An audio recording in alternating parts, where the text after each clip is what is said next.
standby number 2, or testing 1, 2, 3, test, 1, 2, 3, live at Watson Stadium. We have Hobbs Eagle football playoffs, quarterfinals here tonight. Eagles taking on Volcano Vista.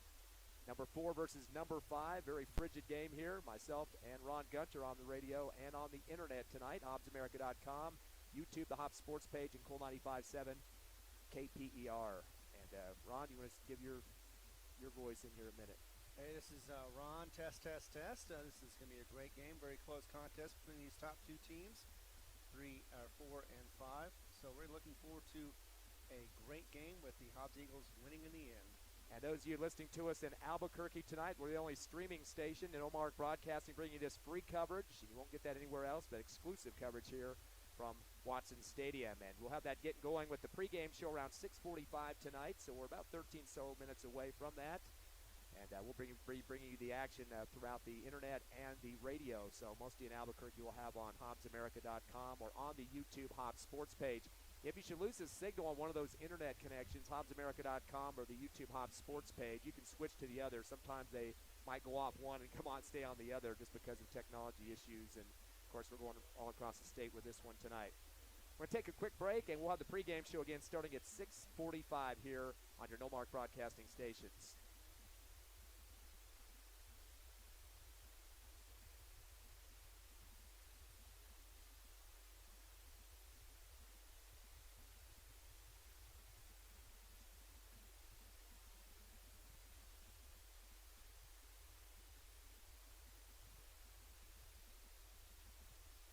To go up about 1 o'clock.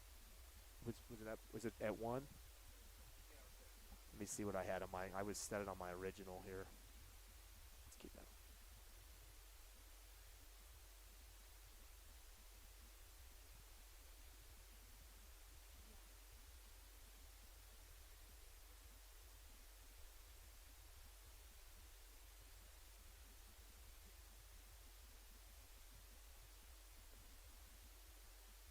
Testing 1, 2, test, 1, 2, 3. Welcome back to Watson Stadium, doing a mic check and the national anthem starting here at Watson Stadium. Ron? Check.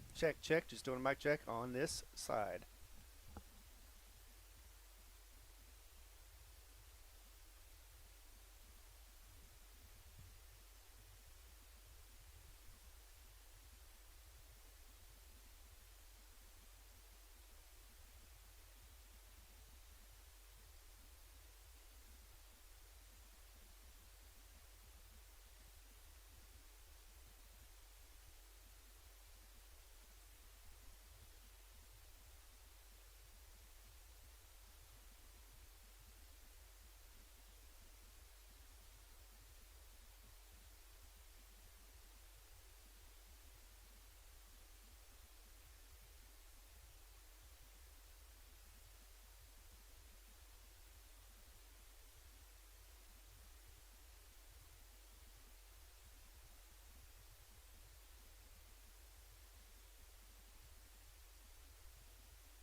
Welcome, everyone, to Watson Stadium. It's time for Hobbs Eagle Playoff Football, live on Cool 95.7 and on the internet, HobbsAmerica.com, and on the YouTube Hobbs Sports page.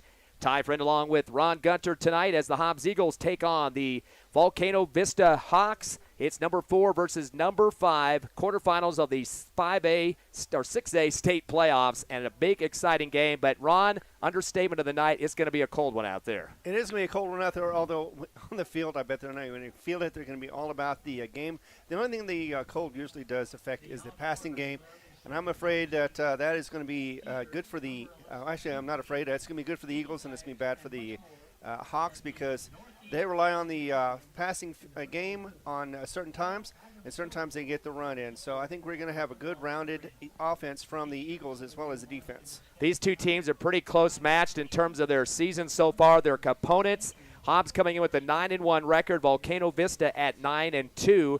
And, of course, they've actually played two of the Hobbs Eagle District members. Las Cruces High they beat 34-17, pretty similar to what the score was with the Hobbs game. And then also Carlsbad, they won 32-19 in that one. Again, the Eagles won 42-7. That was a couple of weeks ago. Hobbs playing Carlsbad the last game of the regular season. So we'll kind of do some comparisons with the three common opponents between these two teams here in just a minute. But, of course, the Eagles had the bye week last week, no game. Volcano Vista got their big victory against Atrisco Heritage in a blowout fashion. So they definitely were excited about that win. Final was 64-14. And kind of ironically, the week before that, their final regular season game was 50-0. So they played the same team back-to-back. I don't know if that's a good tune-up for the playoffs, but they had an extra week of football. Sometimes the byes kind of get you a little rusty, but they better get the rust off in this cold environment. I think the actually the extra week was good enough for them to get some people healthy, also to get a better plan as far as defensively, offensively. And you're right about that. Atrisco Heritage was not a very good team to get into the playoffs with.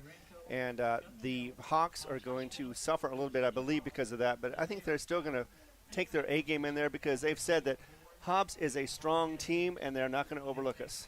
Of course, 4 of the Hobbs Eagle coaching staff were at that game last week to watch the two Albuquerque schools go at it, so they've been watching very closely. But in the day and age of video and replays and everything else that you can get on the internet, I mean, you really don't have to have coaches live. I know it's kind of nice to have the nuance of that, but the video is going to tell you a lot, too, with the zoom-ins and everything else. And we are bringing this live on video tonight across the state of New Mexico. Welcome all our Albuquerque fans watching whether team you support. Of course, this is a big game. By the way, the Hobbs Eagles, the only team in the top 4 seeds that is not a district champ. We should mention that, too. Oh, yeah, absolutely. And I think it's an honor for them to do that. You know, they also had the last 3 weeks they've held their opponent to under or at 200 yards in gain. I don't think they're going to do that tonight. I think the Hawks are going to move the ball around. But I think what the thing this is going to be is Hobbs can slow them down enough to where they can score and keep the Hawks from scoring, and I think this will be an advantage to the Eagles. Failed to mention Happy Veterans Day to all you vets out there. Of course, a former member of the U.S. Navy, so I guess I should have brought that up at the beginning of the broadcast, is thinking more about the football and the cold out here. But all you veterans listening out there, we salute you. And the reason why we have stadiums and schools, because the veterans keep this country where it needs to be. Exactly. And, you know, if you are a veteran, you come up here, you can get in for free. A little late for the Albuquerque fans, though, I think. Yes, a little bit late for them. Unless they're on the road coming in right now. Of course, the Eagles finished up the regular season defeating Carlsbad 42-7, the final in that one. The Eagles didn't do a lot of offense in that game, but it was kind of shortened through a lot of it because of the mercy rule with the clock running. Eagles with just 166 in the passing game and 275 in the rushing game. The rushing game was pretty dominant. Passing wasn't as much. They only threw 16 passes, but completed 13 of those. But big numbers in the running game. Diego Baeza, 14 carries, 144 yards, 3 touchdowns, and averaged 10.3 a pop. That kid is getting better and better as the last few weeks of the season go along. And did you know that they scored on every single drive except for the last one, and that's because we were running timeout. Yeah, that's right. The mercy roll, the clock running. They did start to get some subs in there as well for both squads, including the Eagles. But regardless, Hobbs getting a big 35-point victory. We mentioned the 166 in the passing game, and not really dynamic numbers for Hobbs. Nobody even getting close to the century mark. Usually hear Caden Trevino mentioning that to Brett there. But in terms of production, Ethan Van Landingham, 4 catches for 51 yards and a touchdown. The bad news for him, broken collarbone. He is out for the rest of the season. Boy, it was a beautiful catch he had. Went up in the air, landed right on his back, and ended up breaking that collarbone. And unfortunately, he's a stellar guy when it comes to coming on the end rounds and going out and passes as well for the offense. And we're lucky enough that, you usually have to ask who's going to fill his shoes, who's going to stand up tall on that one. But, we have a a diverse offense, and we can spread the ball around, so we don't have to worry about just one guy. I mean, we're going to miss Van Lanningham. There's no doubt about that. But unlike the Hawks, who have like several single players, they have one good rusher, they got one good receiver, and of course they have a passer who can run as well. They can be slowed down. Hobbs has several targets. They can mix it up and still hit their stride. Yeah, they had 4 different receivers that were getting close to 50 yards in receptions. Jeremiah Hawkes, 5 catches for 34. He scored a touchdown against Carlsbad. Caden Trevino, 2 for 42. He had 1 TD in the game as well. So 3 passing touchdowns for Omar Argot, the quarterback, in that 42-7 victory. So a big-time blowout with 35-point differential. Some great defense being played by the Eagles in that one. 13 tackles for Zach McPherson, the junior, and a couple other guys stepping up too. Jordan Chisholm, he had an interception. He's a senior with 9 tackles in the game. C.J. Romero also getting 9 tackles. So lots of different people stepping up on the defense. And Carlsbad, usually a very dominant running team, weren't doing too much. They had 162 total in the running game. They held Eli Assay to 87 yards on the ground, and that kid is their stalwart rusher, and Hobbs really keeping him under control. Oh, yeah, they did, definitely. And, yeah, he's one of the big guys. He was making about 123 yards per game. They slowed him down. That was the key to the game. Also, of course, we already knew that Carlsbad, when they came in, they weren't a passing team, and they just could not do it. In fact, one of the big passing plays they had was because of the backup quarterback they had out there. But we expect to see a lot of movement, so the line is going to be what is key for Hobbs. If they can break through that offensive line and get to the quarterback, disrupt his timing, I think we're going to have a long night for the Hawks, for the Volcano Hawks. Yeah, that kid, though, that quarterback, Elliot Paskett-Bell, like you mentioned before, he's a dual-threat quarterback, can throw and run the football. So he is a target, but he's an elusive target. They did defeat Trisco Heritage last week in the first round, 64-14, won by 50 points. 4 first-half touchdown passes from Paskett-Bell. Don Cardiel had 2 of those touchdown receptions. Tristan Cordova had another, and Cordova also had a 70-yard kickoff return for a touchdown. So you mentioned some of their standouts, running back and slash quarterback, but also this receiver, Cordova, is somebody to be watching out for. And really not a big running game in that contest in terms of their top running back for Volcano Vista. And that kid currently is Gonzalez, Elijah Gonzalez, with 97 carries, 592 yards this season. He averages about 74 yards a game. He didn't have a stellar contest against Trisco, but they didn't need it. They had some receivers helping out too. Yeah, and it's Elliot Paskett-Bell. He's the top runner of them, and he's, of course, a quarterback. He had 825 yards. He averages about 8.4, and he gets at least about 75 yards per game. So he's, like you said, a dual threat. I think once you get him disrupted, if you can cut off his lanes anyway, even if he only makes a couple of yards, that's better than what he could do, break it down the field and maybe even make a touchdown off a run. Volcano Vista, again, only 2 losses this season. They lost to number 2 seeded La Cueva 38-28, only a 10-point loss in that ball game, and also lost to number 1 Cleveland 56-21. That was a 35-point loss, a mercy rule score there in that contest. The rest have been victories. And, of course, when you take a look at the comparisons, the 2 teams have played against, Las Cruces High was one of those from the Hobbs District. Eagles winning that one 44-28 by 16. That was back on September 30th. But the opening game of the season, it was Volcano Vista knocking off Las Cruces High 34-17. So they beat them by 1 more point, although the Hobbs Eagles scored 10 more points offensively than Volcano Vista did. So, I don't know, that's kind of a wash game, I guess you would say. Really no real dominance and difference there. But I do think you look at the yardage in that game, Hobbs with 453 yards against Las Cruces and Volcano Vista at 427. So Hobbs a little bit of an advantage there. 218 in the passing game for Hobbs, 226 for Paskett-Bell and Volcano Vista. You can't get much closer than that. Running game, Diego Baeza, 116 yards against Las Cruces, 85 for Argot, a total of 235 on the ground for the Eagles, and just 201 for Volcano Vista, which is not a bad number, but it's still less than the Eagles. They got 105 from Gonzalez, and Paskett got 95. So looks like a lot of guys with similar numbers in that game against Las Cruces. Yeah, and you look at the numbers, and you think, all right, so rushing yards, the Eagles have the advantage of that. And the Hawks have the advantage on the passing side. Now, total yards per game, they're both almost the same exact amount of numbers. And the advantage for the tackles, Hobbs has that on the defense, while the Hawks have the slight advantage on sacks. Other games they played at the same season here this year, Rio Rancho, Eagles winning by 10 back on September 16th.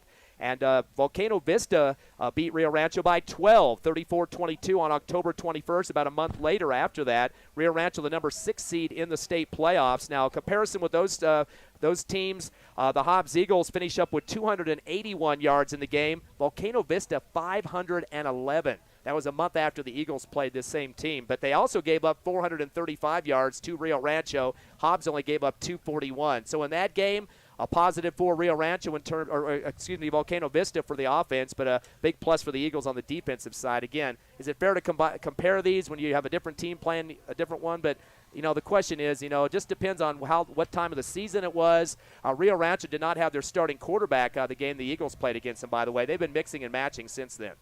Exactly, and it's really not fair to do that, even though it is fun to do, because we do that as that's the only thing we can go on. But here's the thing: you don't know about the mood, you don't know about the weather, you don't know anything. They could just be having a bad day. I've had bad days where I can't even just pick up anything without it dropping out of my hand 5 times. So, it's great to see these comparisons, but in the end, basically, until you play the game, you really can't say this is going to happen with surety, because that's why they play the game. It's not just because of the numbers. It's all about playing the game. Final comparison, the Carlsbad Cavemen, Eagles winning 42-7 in that game, and Volcano Vista by 13 only, 32-19. Hobbs racked up 441 yards overall, 369 for Volcano Vista. Hobbs had 166 in the pass, Volcano Vista 127 in the pass. Rushing game, dominant for Hobbs, 275, and for Volcano Vista, 242. So Eagles pretty much winning the overall yardage battle with Carlsbad, 441, and Volcano Vista got 369 against the Cavemen. Defensively, Eagles giving up 181 and Volcano Vista 191. So Hobbs also winning on the defensive side as well. But still, that's just another comparison. These two teams have to play each other tonight for this game. Now, they still have 3 minutes on the clock. The Eagles just got out to the onto the field into the end zone now, kneeling down for the team prayer. And Volcano Vista already got their starting squad out on the field for the special teams. Looking at some of the numbers on the season, the Eagles have thrown for 2,297 yards, averaging about 229 a game in the passing department, 29 touchdown receptions for the Eagles offensively. Rushing department, 1972, averaging 6.5 yards a carry, and 33 rushing touchdowns, 4 more than their passing game. We mentioned the leading rusher for the Eagles is Diego Baeza, 839 yards on the ground this season. And the top receiver for the Eagles, Caden Trevino, at 1,019. He's averaging close to 19 yards a catch and has 12 touchdowns in the receiving corps. By the way, Diego Baeza leads the running backs with 16 rushes for touchdowns. Omar Argot, the quarterback, is behind him with 10 TDs on the season. On the other side of the coin, of course, Volcano Vista, as they bring in Pascal Bell. He's thrown for 2,714 yards this season, and he does have a very good receiving core, including Cordova, who's got 1,070 yards so far this season, 10 touchdowns to lead the receiving core, and averaging 16.5 a catch. And in the rushing game is Gonzalez, 97 carries, 592, averaging 6.1 a game. And he's got 3 games of 100-plus rushing yards. So there's the comparisons as we continue to throw out way too many numbers in the pregame. Yep. And we're going to take a final – now we're going to stay on the field here because Hobbs is going to come off the sideline. And we're going to start this one early as the Hobbs Eagles take on Volcano Vista live on Cool 95.7 on the radio, HobbsAmerica.com, and on YouTube on the Hobbs Sports page. Eagles wearing the black uniforms, gold numbers, black helmets. And it's going to be Volcano Vista with the traveling whites and the black helmets to go as we got the Duke City against the Oil Patch down here in Hobbs, New Mexico. And it should be a good one as they're about to get this one underway. So we got the Battle of the Birds tonight, Hawks and the Eagles in the quarterfinals of the 6A playoffs. As we're going to have a kickoff for Volcano Vista. Both teams getting on the field a little bit early to start this one, and here comes the kickoff. It will be a spiral as it'll take a bounce at the 22, scooped up at the 23, but up the middle, across the 25, stretching to the right side, to the near sideline, to the 30. Hawkins to the 35, tiptoes up the sideline, and is thrown out about the 41-yard line for the Eagles on the first return of the ball game. And Eagles in very good field position, Ron. I know. Anything you can get past the 30, that's always good. Especially with this team, we're going to see what they can do in their first possession as this game gets underway. Very anxious to see in terms of what kind of offense the Eagles will run. They've been very balanced in this season. 2.297 in the pass, 1.972 in the rushing game. As Hobbs looking at the sideline now, 4-man front, make it 3 now for Volcano Vista. As we're underway, again, the temperatures start around 38 degrees in this game tonight. It should be getting down to a hard freeze warning around Lee County and the rest of New Mexico. Receiver left and right, shotgun. Argott's going to hand the ball at the middle. Bacon across, buys a 45-50 into Volcano Vista territory for 15 yards as he gets things going for the Eagles. Actually, I believe, was that him or not? No, Saul Armendariz gets the first carry for the Eagles. And that was a strong, solid effort. He went right up the middle, barely got touched. Made that first down. 15 yards on the play, already into Volcano Vista territory on the 45 on the right hash. Now 5 on the front for Volcano. Twins right, receiver left, bake the handoff. Argott back to pass, throws the curl route, gets bounced around between two receivers. One at the 35, and that goes off Hawkes' hands. Then almost a catch on the near sideline off the ricochet to Trevino. I'm not sure who the ball was actually thrown to. It was in between the two receivers. I think it went off Hawkes and then went almost in the hands of Trevino. He got kind of jammed hard by the cornerback to knock it out. Appeared to be Elijah Hansen out there. Or correction, that was Eli Salas, the cornerback for Volcano Vista. Either way, first incompletion for the Hobbs Eagles.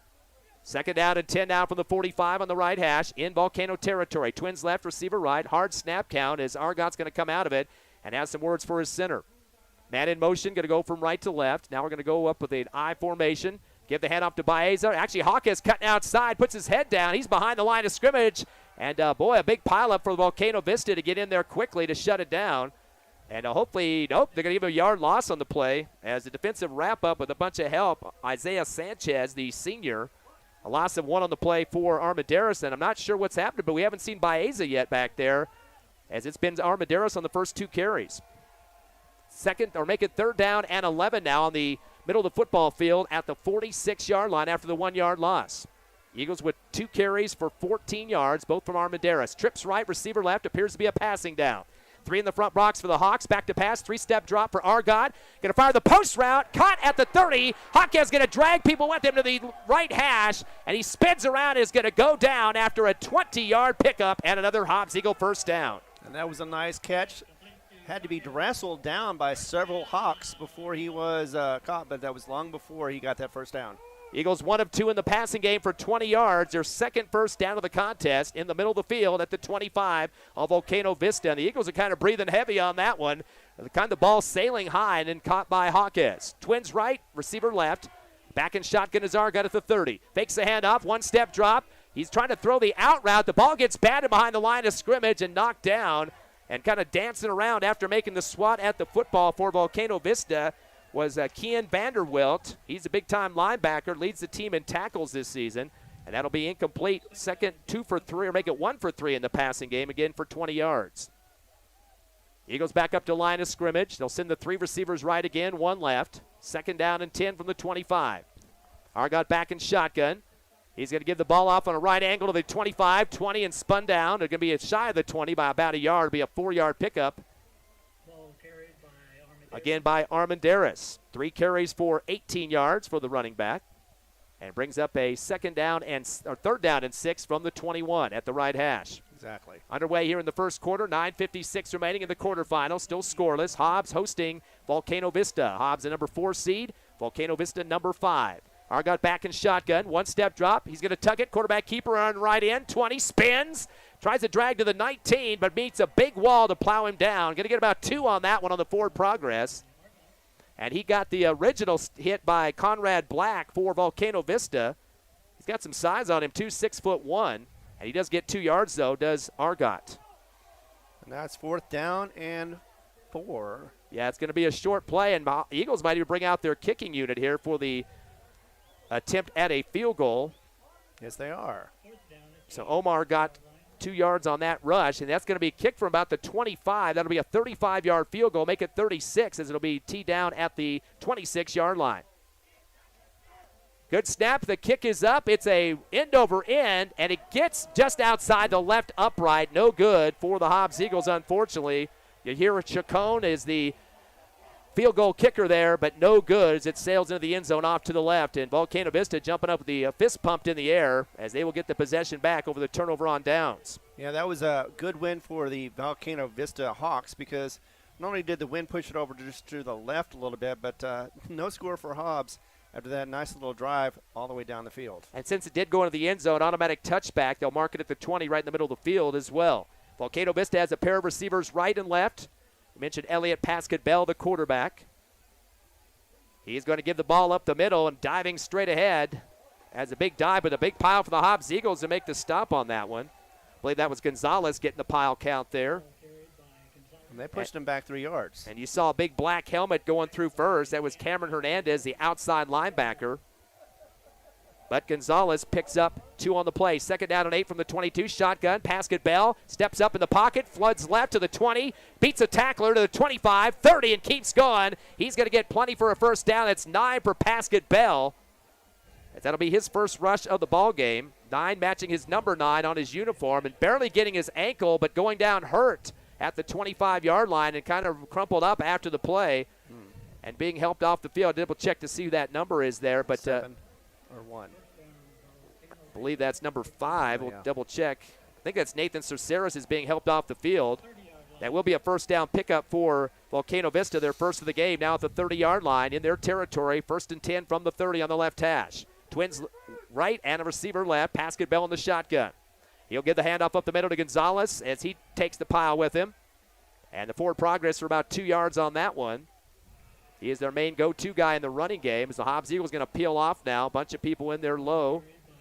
A couple people underneath the pile for the Hobbs Eagles coming from the linebacking core was Kenyon Singleton, the linebacker. And also Joaquin Sanchez, the defensive lineman. Back to pass, rolling right is Paskett-Bell. He's met in the backfield, trying to drag off, throws, and almost intercepted by the Eagles at the 32. Boy, Paskett-Bell was a Superman, almost flat on the turf, going with his stomach close to the ground. Is able to throw it on the right sideline, almost into Hobbs Eagle hands for an INT. He probably would have better just to take the sack on that one. That's true, because he was trying to do like a Patrick Mahomes and get the ball out as quickly as he could. Just could not get it there, and like you said, almost got it intercepted. So incomplete on the first pass attempt of the ball game. 3rd down and 7 now for the Hawks at the 33. Near the left hash, man in motion to the right, trips right, receiver left, back to pass, Paskett-Bell throws a out route high over his intended receiver as he tried to get it out to the 35 on the right sideline, well over the head of the intended receiver. As that sails towards the out of bounds, incomplete. I'm double checking who that number was. I thought it said number 17. I don't see that on the roster, so we'll see if that is who that was. Actually, I think that was 19. Gabriel Pino, incomplete. 4th down and 8. Now for Volcano Vista, looks like they're going to be showing a punt here. Indeed, indeed. Long snap count. The punt from the 24-yard line. Going to be a wobbler. Fair catch is waved at the 33 and juggling it for just a second, but able to come up with it for the Eagles. It's a pretty decent field position one more time for Hobbs.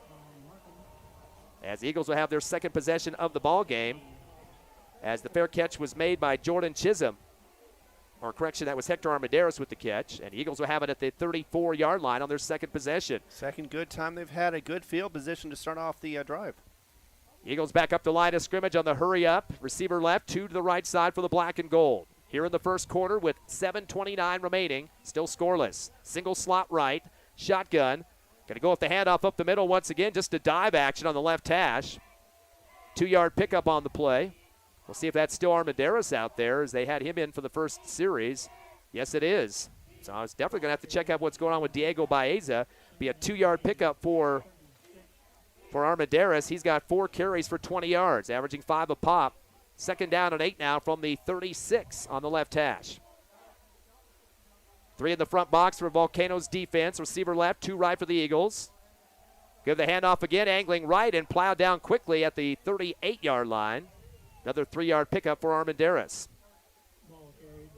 Coming up quickly for Volcano was Nathan Wallen, the coach's son, middle linebacker. He is a senior.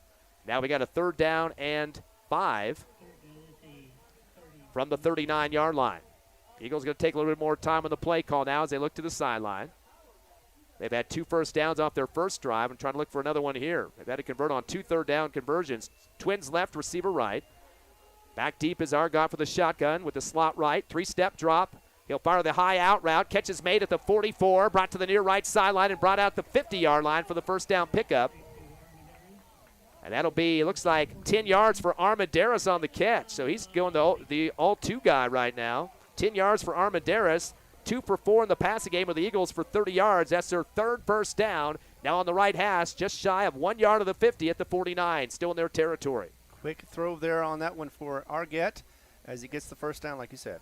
2 receivers right, 1 receiver left. Eagles again spying over to Coach on the sideline. Coach making sure they get the play call they want. Coach Stevens. 1st and 10 from the 49. Twins right receiver left. Shotgun. Going to give the handoff around the left end to Armendariz. Gets outside. He gets pulled down from the shoulder pads from behind after a 5-yard pickup. And way out to the left hash that time as Volcano Vista comes up and straddles from behind Isaiah Sanchez for the Hawks. He just wasn't quick enough to get it around the outside like I thought he was. I thought he was going to be able to get that first down, but was tackled a little short. 5-yard pickup for Armendariz. He has had 6 of the 7 carries so far. 2nd down and 5 from the 44. 46. Comeback route to the right side of the scrimmage, and coming back for it was the Caden Trevino. Caught the ball and got up quickly, dove forward. Looks like he might get 2 yards by the forward progress and kind of flattened his body out. He had to come back about 3 yards into the backfield to make that catch. So 2 yards for Trevino, which is his first catch of the ball game. I mean, it was a design play, but it didn't quite get there. Got close, though. Get a short 3rd and short, which is always desirable. 3 for 5 in the passing game for 32 yards. 3rd down and 2 now from the Volcano Vista 44-yard line. Twins right, 2 receivers left. Argott goes underneath the center, puts his head down. The quarterback keeper trying to move the pile, and a second shove might have got him through there. He needed to get 2 to the 41, and it looks like he might have got to the 40.5-yard line. Still waiting to see after getting all these guys unflapped here. Needed to get 2. Yes, he got the first down. So he gets barely enough to get that. Kian Vanderwelt, the guy that wrapped him up down low, but a 2-yard pickup for Argott. 2nd carry for 4 yards total, and the 4th first down for the Eagles. And you know the second effort is exactly what got it over the line for Argott. 1st and 10 now from just shy of the 40-yard line, 40.5, in Volcano Vista territory on the right hash. Trips right, receiver left. Argott by himself in the backfield. He's going to go with the fake reverse. No, he does flip it out left side. Coming around the end is Hawkes. Tries to stretch it out to the left side, going from right to left, and is put down at the 37-yard line. And that'll be a 5-yard pickup for Hawkes. That'll be his first carry of the ball game on the reverse. Hobbs is just chipping away at those yardage and getting the right amount on the 1st, 2nd, and 3rd downs. 2nd down and 5 after a gain of 5. Now at the 36 of the Hawks left hash. 3 receivers line up right, 1 to the left side. And it's going to be 2 in the backfield, including Argott, taking a hard snap count back there with Armendariz. Now he's looking to the sideline, getting the play call, maybe a audible here. 3 in the front line for the Hawks, and they're moving up their linebackers as well. 3-step drop. He'll turn and fire. Post route down the middle. It bounces off the numbers of Trevino in the chest. It comes back towards the Hobbs side of the field. And he had a catch made about the 25, but it just ricochets hard. He would have been easily enough for the first down, but incomplete regardless. And some of this cold weather is going to have you kind of change your way you're going to get your hands out there, too. You're trying to make sure it doesn't hit too hard on your fingertips, and that time it did. Exactly. 3rd down and 6 now for the Eagles on the incomplete pass from the 36 of the Hawks. Quick hurry-up offense here. Going to go with the handoff, up the gut, and Armendariz is going to keep plowing to the angle right to the 31-yard line. Looks like he might be shy by a knee. We'll see if they're going to give it to him, as he'll get about 5 yards on the carry. A good spot for them, and yes, it is a first down. So he gets 5. That'll move the chains for the 5th time in the ball game for the Eagles. 33 yards on the ground, 7 carries for Armendariz so far. Now they have it at the Hawks' 30-yard line on the middle of the line of the football field. 2 good drives for the Hobbs Eagles. So far, nothing to show for it, but this one might change. 2:40 left in the first, still scoreless here at Watson Stadium. Twins left and right, shotgun Argott, handoff up the middle. Breaking attack, Armendariz angling right, 25 down to the 20. Another first down pickup as he flops for that first down marker for 10 exactly for Armendariz. Best run of the game so far. Yep, he's actually had a 1 to start the game for 15. That's his second best for 10. But he's starting to rack up those numbers and move the chains for the 6th time for the Eagles near the right hash at the 20 of Volcano Vista. Now we got a stoppage of play. Whitecaps coming to the middle of the football here to talk to his umpire. I think they want to get the mark. Actually, I haven't given it a first down yet. They're still looking on the far left sideline to see if it did get across. Yeah, it's showing 2nd and 1, or barely a 1. Now, they think they're going to go to the chains now and bring them in to get a measurement. And usually they don't. They kind of eyeball it on the earlier downs, and this time they're going to go ahead and get the chain measurement to go. We'll take a 30-second break. We've got 2:09 remaining first quarter. It's Hobbs 0, Volcano Vista 0. Come back with us in half a minute on your No Mark Broadcasting stations.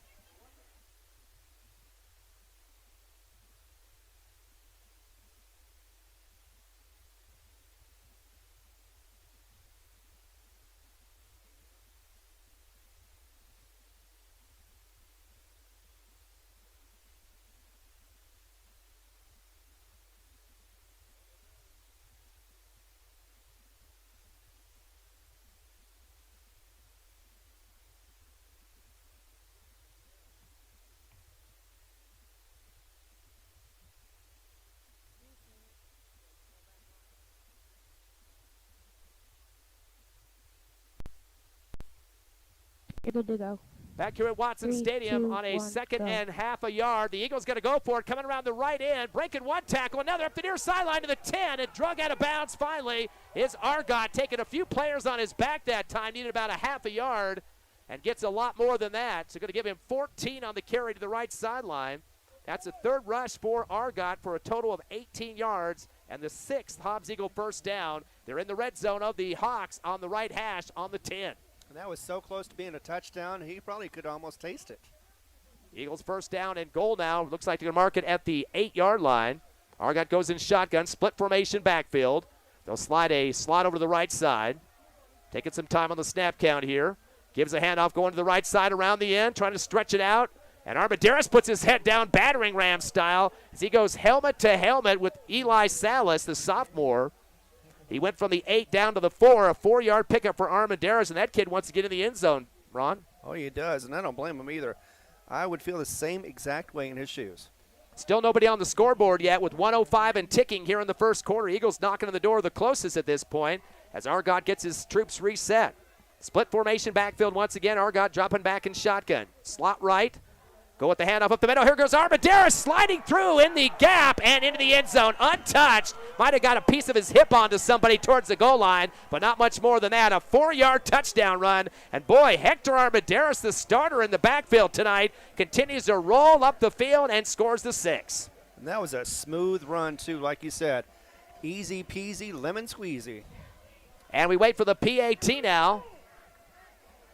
As we get the snap, the kick is up, and the kick is good inside the right upright. Putting it through you here, Chacon. Hobbs Eagles get the first points of the board, 7-0, with 48 seconds left in the first quarter. We'll take a quick 30-second break and come back live on Cool 95.7, HobbsAmerica.com, and on the YouTube Hobbs Sports page.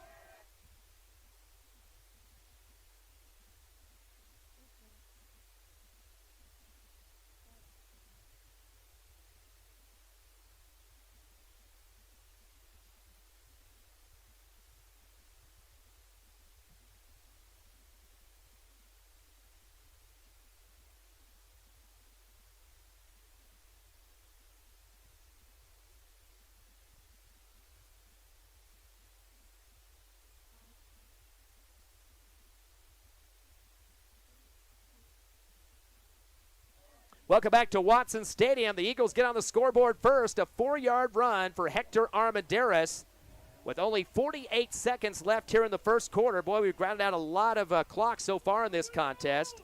51 yards on the ground so far for Armendariz, and he's carried 9 times, so he's averaging about 5 yards, make it 4 yards a carry up to this point. Actually, no, 5 yards a carry, a little over 5. Eagles have also had a couple runs here from Argot, 3 for 18 and 1 for Jeremiah Hawkes for 5. They've thrown for 3 passes, completed for 32 yards, 3 of 6 in the passing game. Hobbs getting ready to kick off. Chacon to take care of that from the 40-yard line. Kicking off to the Volcano Vista Hawks. Long one going end over end, going back to the 2. The ball's caught, brought across the 5. Going to go with the handoff around the right side of the 10 and brought down at the 10-yard line, flipped down by the chest. Aiden Cardile, and the Eagles with some great coverage out there on the far right sideline after the flick and reverse going to the right side. See, we're going to get the credit for on that one for Hobbs. I believe that was, just lost the number out there, but great field coverage there for the Eagles on that kickoff. Sure was. He was right on it. Looks like he got him about the 8-yard line. I believe that was Isaiah Jackson, the man that just kind of put the battering arm up there and just took him down by the chest and flipped him down to the ground. Pro wrestling style. 1st and 10 from the 10-yard line for Volcano Vista. Their second series now from the 40-yard or from the 40-second mark. Shotgun to Pascal Bell, 2-step drop, wants to throw, throws it to the quick screen on the right side, caught at the 9, brought across to the 15, and that should be about a 5-yard pickup on the quick pass to the far sideline. And they did do a great job of keeping it inbounds, and the catch or the receiver caught the ball for about 6. So go ahead and give 6 on that play. 2nd down and 4. Rolling left is Pascal Bell. He's going for his dear life to the left sideline. 15, 20, tiptoes up and knocked out at the 24. He will get the first down. Very elusive quarterback. Yes. Looks like 7 yards for Pascal Bell. That's his second carry for 16 total, and will be the second first down of this ball game for Volcano Vista. They're going to go with the hurry-up offense as well. Oh, yeah, they have been, and they're going to continue doing so. And we got the a defense off balance. Stoppage of play on the shotgun snap here. I don't see a flag on the turf. Not sure what that was about. I don't think the umpire had the ball set properly. I don't see flags yet, but if there might be a false start, but now they're. Should mention that catch earlier, Aiden Cardiel. Oh, that was the end of the quarter. So Aiden Cardiel was the one that got the 6-yard catch for Volcano Vista. It took me a second to get that number down there on the far side of the field. Well, we're at the end of the first quarter in a very close ball game. Eagles barely scoring with 48 seconds left in the first, but we're done with it. 7-0 Hobbs over Volcano Vista. You're listening to quarterfinal playoff action on HobbsAmerica.com, Cool 95.7, and on the internet as well, YouTube Hobbs Sports page. Back in 30.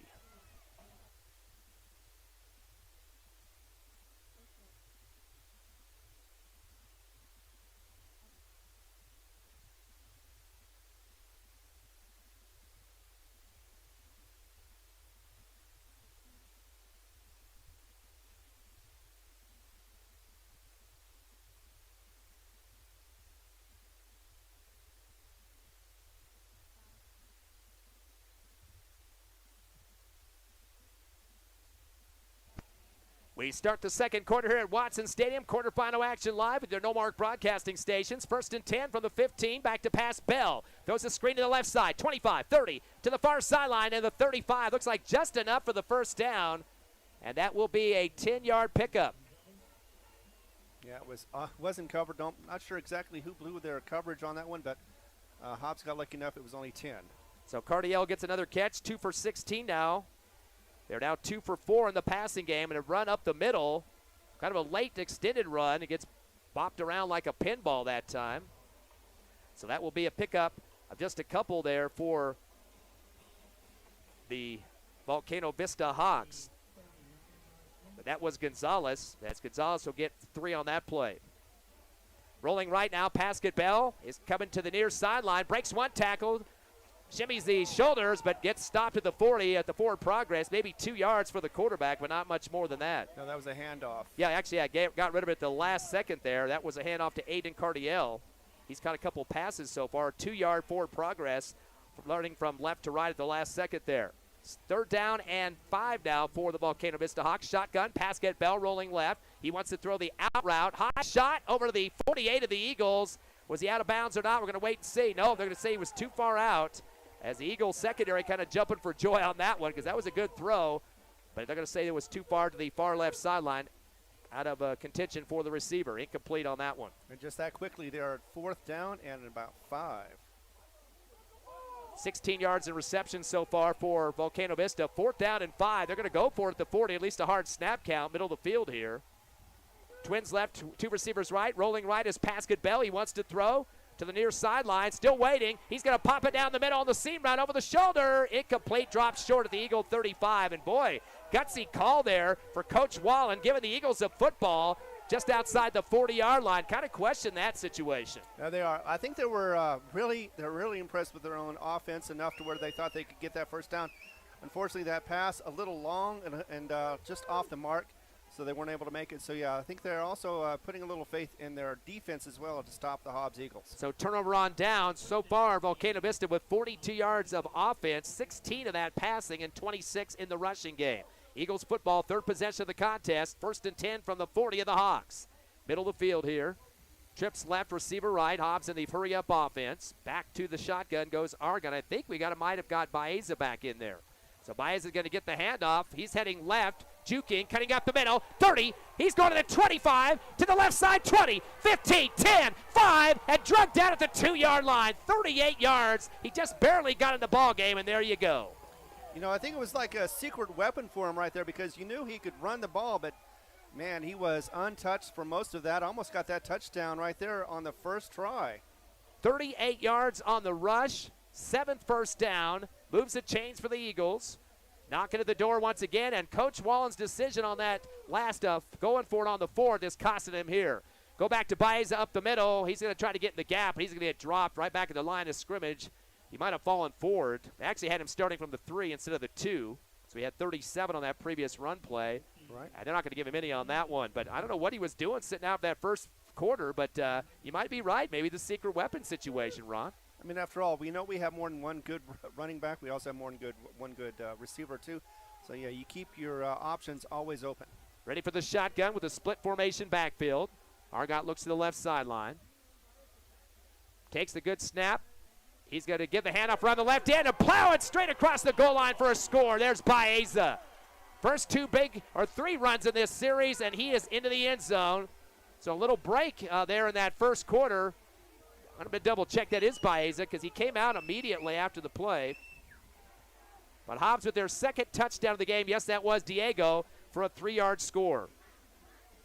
Already 40 yards on 3 carries and a touchdown. He's had several games of 3 and 4 touchdowns apiece. As Chacon comes out for the second time on the PAT, the kick is up and it is good. 9:38 left, second quarter. Hobbs extends the lead to 14-0 over Volcano Vista. We'll take a 60-second break and come back on the Hobbs Eagle Network.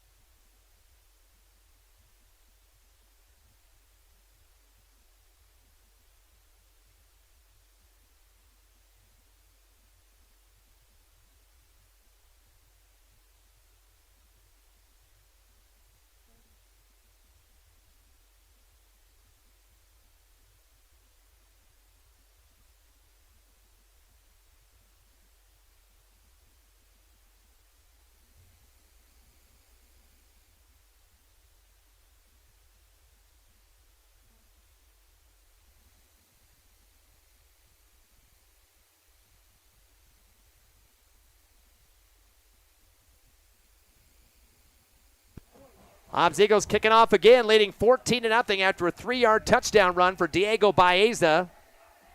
As we're ready for another kickoff from Chacon. Hobbs up by 2 touchdowns over the number 5 seed Volcano Vista here at Watson Stadium. Here's the kick for Chacon. He's going to drive this one hard and going to bounce in the back of the end zone and roll out. No chance for the return for Tristan Cordova for Volcano Vista. Automatic touchback. Third series of the game now for the Hawks. They went for it on 4th down in their last series, and that might not have been a great decision because Hobbs got their second TD after that. Exactly. You know, you gamble sometimes, and sometimes you win and sometimes you lose. And that, in this case, the Hawks, they lost definitely because now they're kicking themselves. They're going to have to get back into this offense and see if they can make this a game again. Yeah, they went for it. It was about the 40-yard line on their own side of the field, so very gutsy call early in a half. 1st and 10 from the 20. Back to pass. Pascal Bell throws a screen pass. Caught at the 20. Far sideline. 25-30. And dragging it for 12 to the left in front of the Volcano Vista bench. So that's going to be a first down pickup for the Hawks. And they've had good fortune on that one so far before. The second time in a row that they've been able to get a first down from that play. Hurry up offense, back to pass again. Basket Bell down the middle, the post route, caught at the 40, and get more than that down to the 38-yard line. So that's going to be 27, 30 yards on the pickup there. So far, the Hawks are coming back strong. They're trying to get the quick answer to their 14-0 dilemma. Another hurry-up offense. First and down from the 38. Fade pass up the left sideline. Over the shoulder. Caught with the fingertips at the 5 for another first down. That's going to be a 23-yard pickup on that far sideline. So 3 quick passes. And first and goal already inside the red zone for the Hawks. Double checking the number on that far sideline. We've got so many hurry-up offenses here. It's kind of hard to get your binoculars in position to make these reads on the numbers. Far sideline catch regardless. That went for 28. So they've had 3 passes, a total of 60, or make it 70 yards, just on the last 3 plays. First and goal now from the 5. Split formation backfield. Going back, Pascal Bell hands the football up the middle and then angling right towards the goal line, but down at the 1. Be about a 4-yard pickup. It'll take a while to get him out of the pile here. And getting the football for Volcano Vista, Elijah Gonzalez. Down to the 1. So about a 4-yard pickup for him. That's his second carry for 7 yards on the 1-yard line. Second and goal now for the Hawks. Got a little wishbone look here now. It's going underneath the center is Pascal Bell. Gives it to his tailback, diving over the pile. Just kind of lunges the ball with one hand, palming it, and gets it across the goal line as he did break the plane that time, scoring the touchdown off 1 yard, Elijah Gonzalez. Yep, a quick drive, a quick score for the Volcano Vista Hawks. They needed this. Kind of a gutsy play there. He had the ball palmed, and he kind of just put it over the top of the pile. Didn't really jump much at all, and Hobbs could have punched that one out if he hadn't broken the plane there, but he got lucky. Left end was moving for the Eagles on the PAT, but kick is up, and it is converted through for the Hawks, as putting the finishing touches on the scoring play with number 74, who we do not have on the lineup roster here. 7:39 remaining in the first quarter. Hobbs 14, Volcano Vista 7. Coming back strong with you here on Hobbs Eagle football coverage. Cool 95.7, HobbsAmerica.com, and YouTube. Back in 30.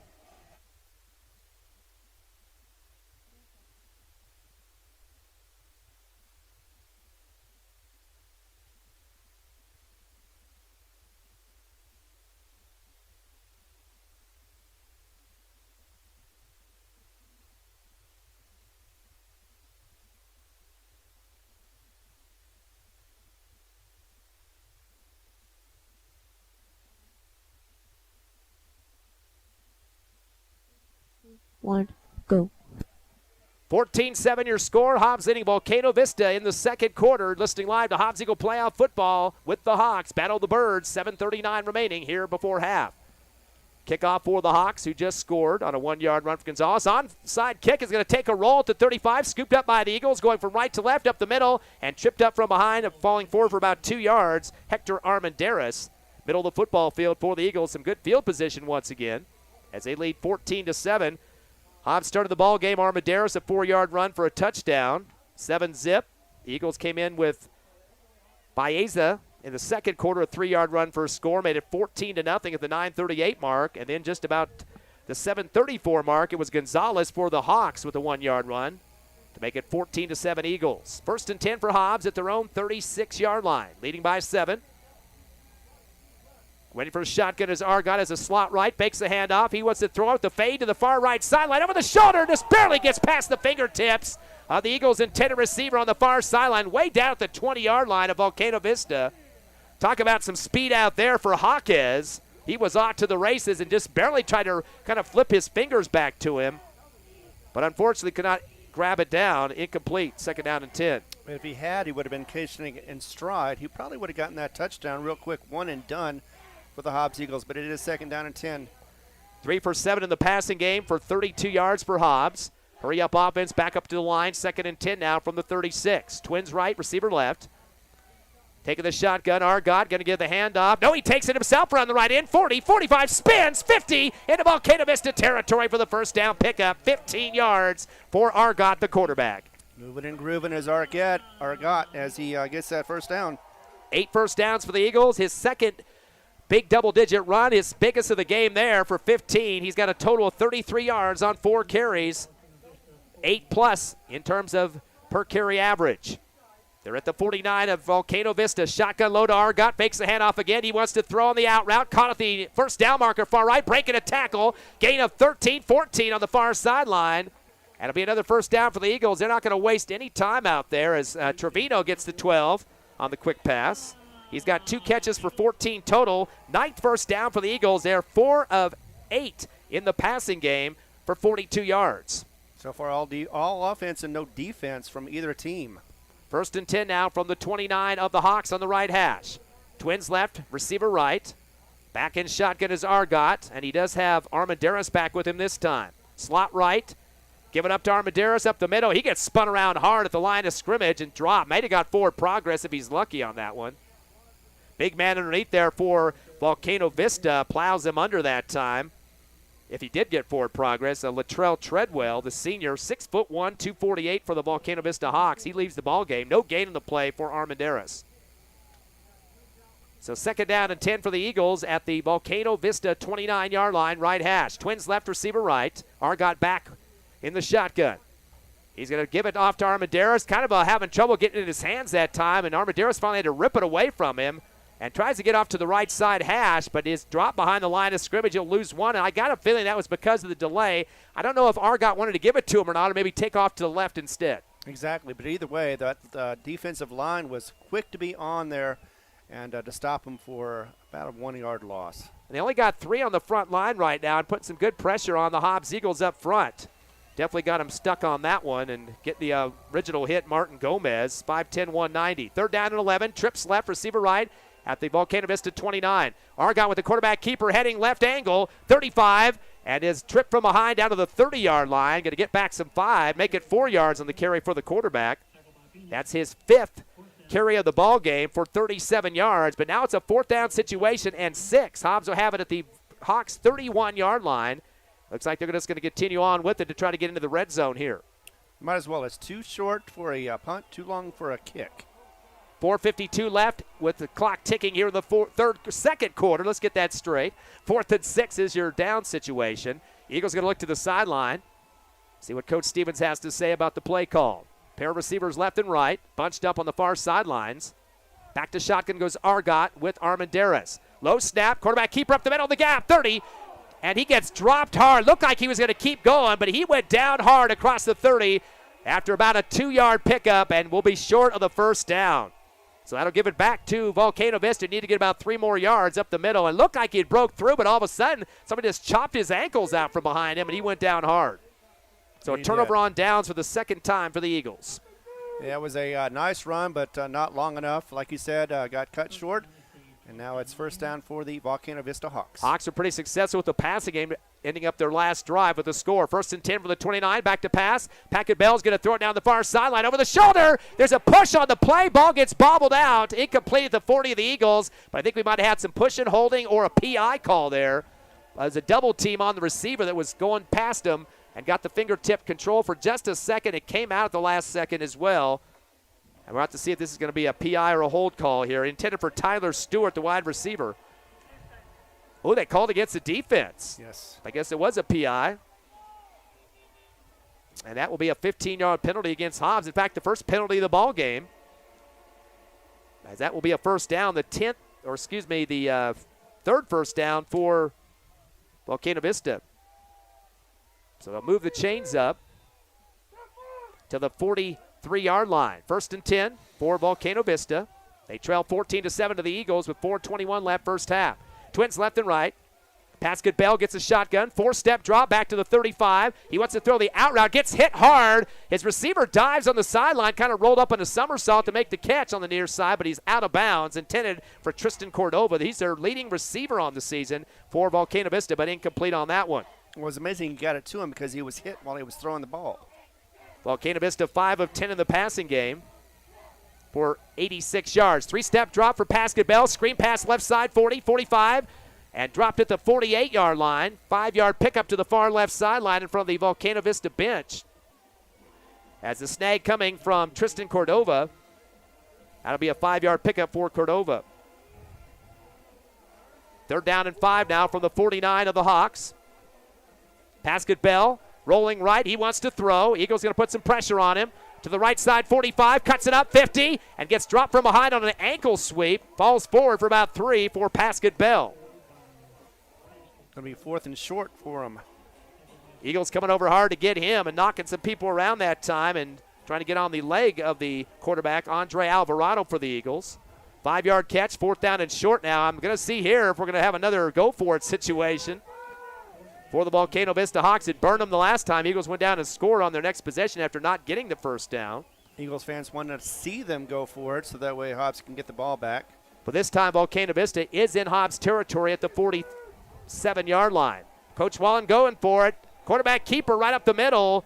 And it's going to be close. A 4th and 1. We're going to see if they're going to go ahead and give it to him on the forward progress. Both teams are pointing the other direction, so we'll have to wait and see.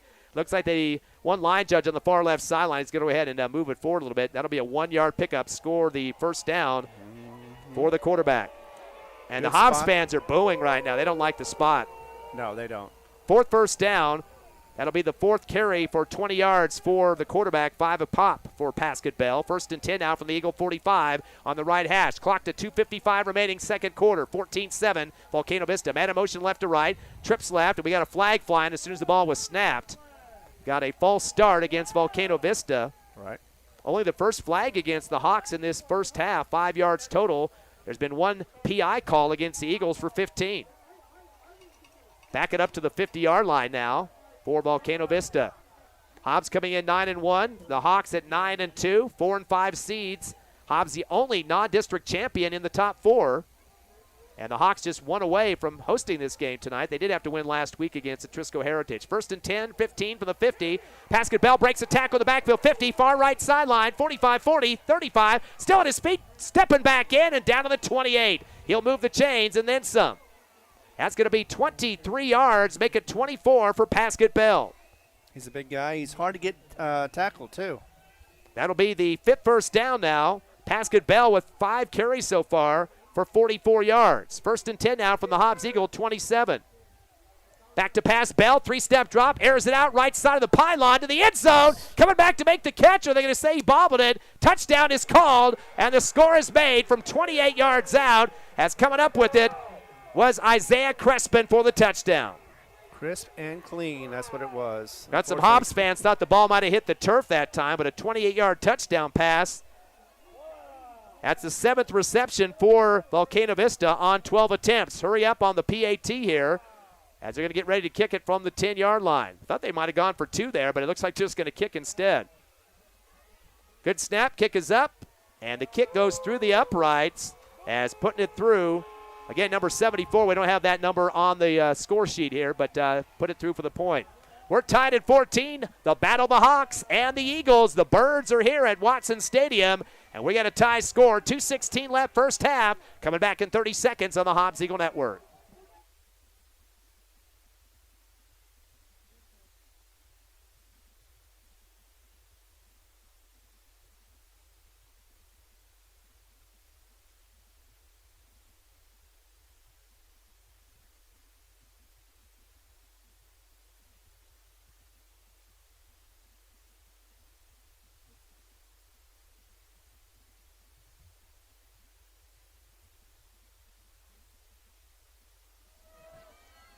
Three, two, one, go.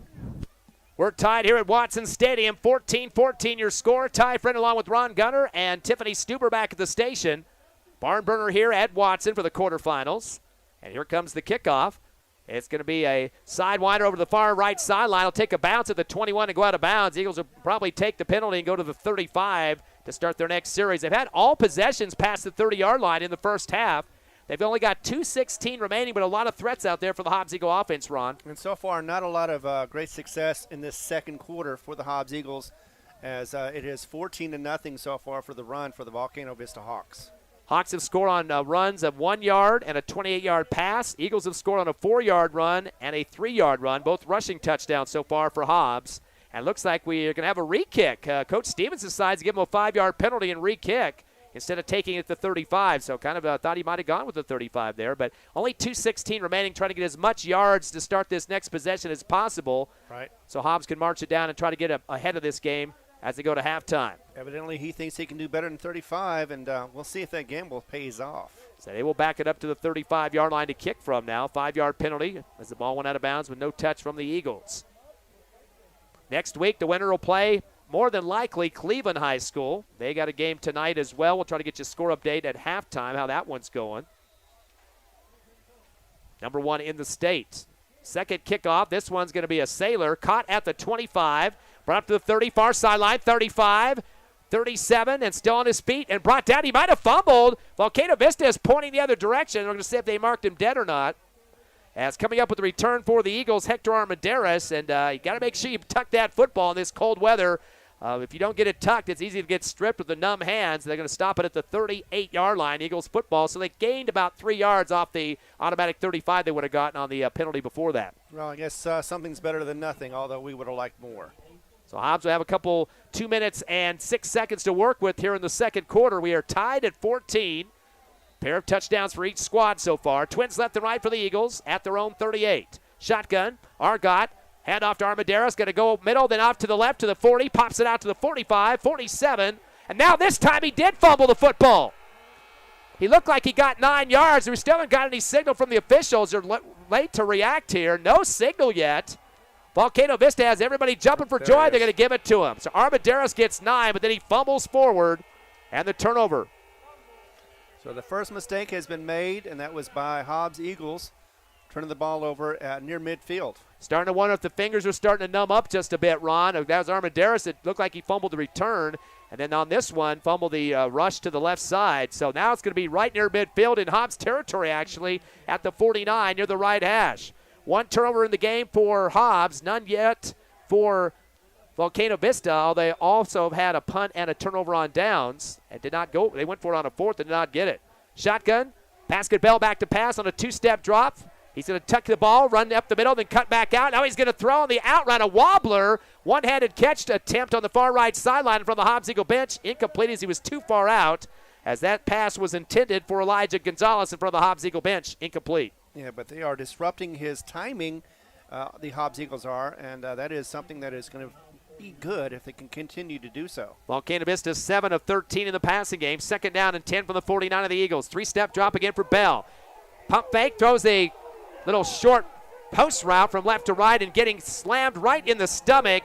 Aiden Cardiel near the right sideline. He got pummeled, and the ball comes coughing out. Boy, talk about a hit from the linebacker for the Hobbs Eagles. That was Kenyon Singleton, and that definitely coughed it out. Looked like a slot machine that time, and a big payoff for the linebacker for the Eagles. Incomplete. Exactly, and that's exactly what we like to see, more incompletes. Third down and 10. Eagle defensive crowd getting loud now. Volcano Vista has it at the 49 of the Eagles. Twins right, receiver left, man in motion left side. Pascal Bell at the three-step drop. He'll throw it to the left flat to Gonzalez at the 50. Breaks up the far sideline, 45 and diving ahead, bouncing forward. He's going to get 7 on that one, but not much more than that. That's going to bring up a third. So a catch for Gonzalez, or fourth down, I should say. 7 on the catch. There are 3 for 15. With a fourth down and 4 now for Volcano Vista at the Hobbs Eagle 43 on the left hash. Clock to 1:15 left, second quarter. Still tied 14 all. Hurry up offense now up to the line of scrimmage. I'm sure going to get a hard count here to try to get the Eagle defense offside to get a freebie for 5 yards and a penalty and the first down on top of it. Bell's going to take a lot more time on this one. Twins right, 2 receivers left as well. Deep setback, so I'm not sure they're going to, I guess they are going to punt this one. Yes, they are. Punt's going to come from the 46-yard line. It'll be a little bit of a drop at the 11. Takes a roll. Scooped up on the 15, far side, 20. Spins at 25, and it looks like we might have got a blindside block on the Eagles, unfortunately. A flag flying near the initial catch. Yep. And that was Armendariz coming up the near side left. But the block looked a little bit suspicious back further, about the 18-yard line. It's going to go back about where he caught the ball in the first place. So they're pointing towards the left sideline here in front of the Hobbs Eagle bench near the 20-yard line, and we're going to have a holding instead against the Eagles. That will be their second penalty, total of 25 yards. And actually, that'll just be half the distance because I think they threw it at the 19, so about a 9.5-yard penalty on that one. Well, they got almost the full length of the field to go, but they do have 3 timeouts and 42 seconds remaining. 14-14 your score. Quarterfinal game here at Watson Stadium. Exclusive streaming coverage across the state of New Mexico and the world. So I'll put the ball down about the 9-yard line now. Make it the 8.5. First down and 10 for the Eagles. 1 receiver right, 1 left. Double slot. Go with the handoff around the left end, the 10, and down to the 14-yard line. 4-yard pickup. Eagles can afford to run some clock here.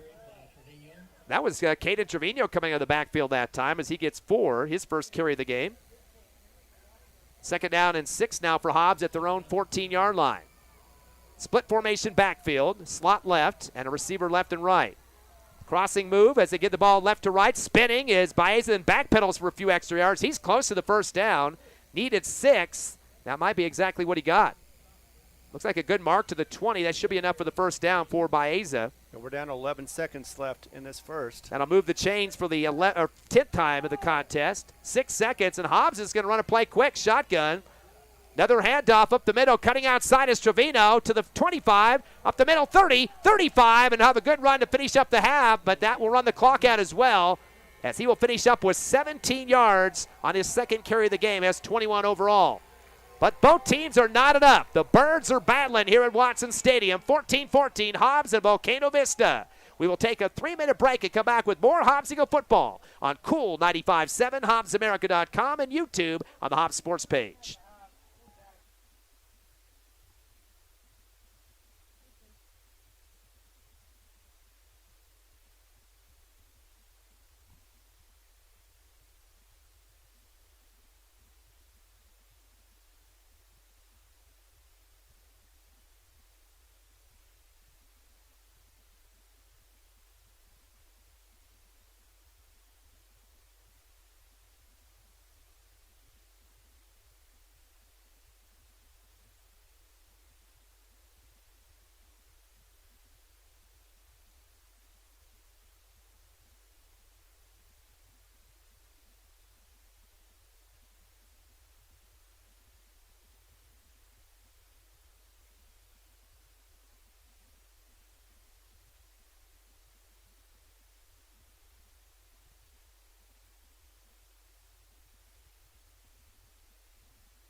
30.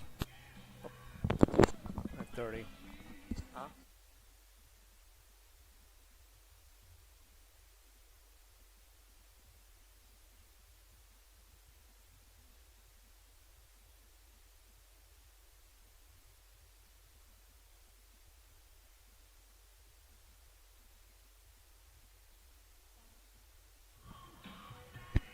Three, two, one, go. Got a barn burner here at Watson Stadium in Hobbs, New Mexico. Ty friend Ron Gunner and Tiffany Stuber with you tonight. Your Eagles and the Hawks have battled the Birds at 14-14, the quarterfinals of the 6A. And Ron, it started off in the favor of the Eagles, up by 14-0, but storming back those Hawks, and they get the game tied up. And you take a look at the scoring so far in this contest for both squads. The Eagles started with a 4-yard run for a touchdown for Hector Armendariz. Baeza finally came into the game in the second quarter. He comes in quickly and gets a 3-yard run for a touchdown to put it up 14-0 at the 9:38 mark. Gonzalez gets a 1-yard run for Volcano Vista at 7:34 left in the second, made it 14-7 Hobbs, and then a 28-yard pass to Crespin tied it up at 14 with about 2:16 remaining. Eagles didn't really want to go push for the score, it looked like, there at the end of the second with that 2 minutes remaining, but I think they just didn't want to make any mistakes and give Volcano Vista a chance to take the lead. Well, with 40 seconds left to go in the half, I mean, I was kind of surprised too. In Carlsbad, we thought that they were going to make a conservative play and get out of the inning, out of the quarter. But no, instead they went ahead and drove the field and got that score. I was expecting a similar thing at least to try to get this at least a 7-point game again. But instead, Hobbs just ran the ball, did conservative play, and got into the halftime with a 14-14 halftime score. Maybe the cold weather started to affect the Eagles. They had a fumble on a return, and then they also fumbled on the next play after that. The same player. We don't want to have to keep going after that and name names and all that, but the same situation is going to affect other players too. We've had a couple of drop passes that should have been caught as well. Numb fingers got to be a problem out there. We got a big cold weather watch going on this tonight with the freeze warning. We knew the game was going to be cold starting the game and could get into the low 30s by the time we're done tonight. Plus, with the ball, because it gets cold, it gets a little harder. And once it gets harder, it's harder to catch and it's harder on your hands. But, yeah, I suspected maybe they did try to extend the play. Once you try to extend the play, you're more susceptible to a fumble. And you know what, though? I will say this much, that the Albuquerque Journal was correct about this game so far. It has been a tight contest. It's been a good one to watch. And, it's been, as they said, it was going to be one of the best ones of the state. And we should mention, too, you get that bye week, your number 4 seed, you get to host the next game. You don't have to play the first week, but it's kind of one of those sugar, sweet, sour type situation because the problem is you end up playing the number 5 seed, which is usually one of those juggernaut matchups that are very hard to play, even though it's a home game for you. Even if it is a soft game for the 5th seed, you still have that momentum. You always say anything that's moving forward or anything in momentum stays in momentum.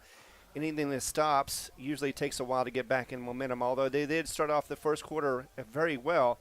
The second quarter, they had a little struggle, so I think they're going to address those at halftime and be able to make those adjustments. And hopefully Baez will be coming out here again. He won't be hidden, and he'll make some more big plays, more breakout runs as he did in the first. Yeah, we saw him coming off the field from the sideline in the second quarter. Broke out a 37-yarder to get it going, and then a 3-yard touchdown after that. We knew that the one player was down in this. Van Landingham was out with a broken collarbone last week with that, or week before, beautiful catch that he had against that came in on the road, and he's going to be out for the season. We had no indication that Diego Baeza would sit a quarter. There could be many different explanations for that. We don't want to make a prediction on or a theory about what happened there, but we could tell that he had a lit fuse when he came into the game in that second quarter. I'm going to go with it was the game plan. That was exactly what Coach Stevens wanted to do, was, like I said, run a little bit, see what they could do against this defense, and then get Baeza out here and see if they could get up the middle. He did, and I'm surprised they didn't play him any in this second quarter, or at least it didn't seem like they did anyway, because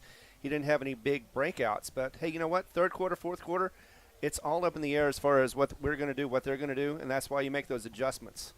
We know Coach Wallen throughout the week was talking about the Hobbs Eagles being a very athletic team, a quarterback especially, and a very good receiver, Trevino. So I guarantee he was kind of targeting those two guys and didn't realize that they could be switching up with Armandaris out there, which we saw some great production in the first half and carried the ball through much of the first quarter for the Eagles and ended up close to 60 yards in the first half, but definitely was moving the football well. But Coach Wallen knew it was coming. He knows why they're 9-1, and he definitely knows that this is a quick club and that the Eagles can get up on defense too. They're not going to let teams score big points on you. Same time, Coach Stevens knew that Volcano was quick too and that they had a good dual threat quarterback. And we're seeing that so far with Pascal Bell. He's had a lot of time to throw the football. Not everybody's been open every time, but he has some good touch, and he can tuck it and go when he wants to also. Exactly, and one of the things that, of course, is great about him is he's cool under pressure. He can sit back there and wait for his opportunity to get open with the receivers, or if he needs to, he can break it out with his legs, and he's good at it. He makes the first down almost all the time. So we got some cold conditions here in November, just a couple of weeks out from Thanksgiving. It is Veterans Day. All you vets listening to us all over the world, we salute you. We might even have some veterans overseas right now in danger listening to some Hobbs Eagle football and the Volcano Vista Hawks on the Armed Forces radio or internet, whatever system that they're using to get. Right. I mean, you just cross your fingers to get some signal in some places. But if you're listening to us overseas, we love you. And make sure you drop us a line when you get a chance. It's pretty cool to know that we got veterans all over the world. They can hear Hobbs Eagle football and other squads like Volcano Vista. So we're getting ready for the second half. We'll come back, give you some stats. It is 14-0 in the quarterfinals. We'll be back in 2 minutes live, Colt 95.7, HobbsAmerica.com, and YouTube on the Hobbs Sports page.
Go. 14-14 your score here at Watson Stadium as the Hobbs Eagles and the Volcano Vista Hawks going in battle for the quarterfinals of the 6A playoffs. Let's take a look at the points and numbers so far, the stats in the first half.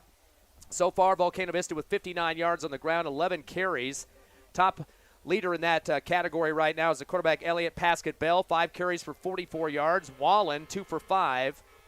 Elijah Gonzalez, 3 carries for 8. Last but not least, Aiden Cardiel, 1 for 2. So 11 rushes for 59 yards. Passing games, they're 8 of 15 for 166. The leader so far, after 2 big catches, number 81, Tyler Stewart, 25-yarder and a 33-yarder so far. So I already see my numbers are jumping up here just a bit. Let me re-add this here before I make a mistake. There we go. Sorry about that. Taking a look at those numbers again, number 81, as I just mentioned, 2 for 58 so far for Volcano Vista, as he is the team leader and had some long pass plays to convert. especially on that strive to get the game tied up. That was Tyler Stewart. Also with some receptions in the first half, Elijah Gonzalez coming out of the backfield, 4 for 36. A touchdown strike complete to Isaiah Crespin for 27 and a score. And Conrad Black also picked up a catch for Volcano Vista. They've had a total so far of 8 receptions and a total of 126 in the passing game. 8 of 15 for 126 so far, and a total of 195 yards of offense in the first half. Only 2 penalties so far for Volcano Vista, so 2 for 10. They punted once, went for it on a 4th down, did not make it, and also turned over on downs as well. 5 first downs in the first half for Volcano Vista. And for your Hobbs Eagles, in terms of the rushing game, it's Hector Armendariz leading the charges with 13 carries for 59 yards. Diego Baeza all getting his carries in the second quarter, 4 for 46, including a 37-yarder and a 3-yard touchdown run as well. Omar Argot, the quarterback, 6 for 39, has a couple of double-digit runs of 14 and 15. Caden Trevino, the wide receiver, coming in motion to get some handoffs, 2 for 21, including a 17-yarder. He was put under the running back position late in the second quarter.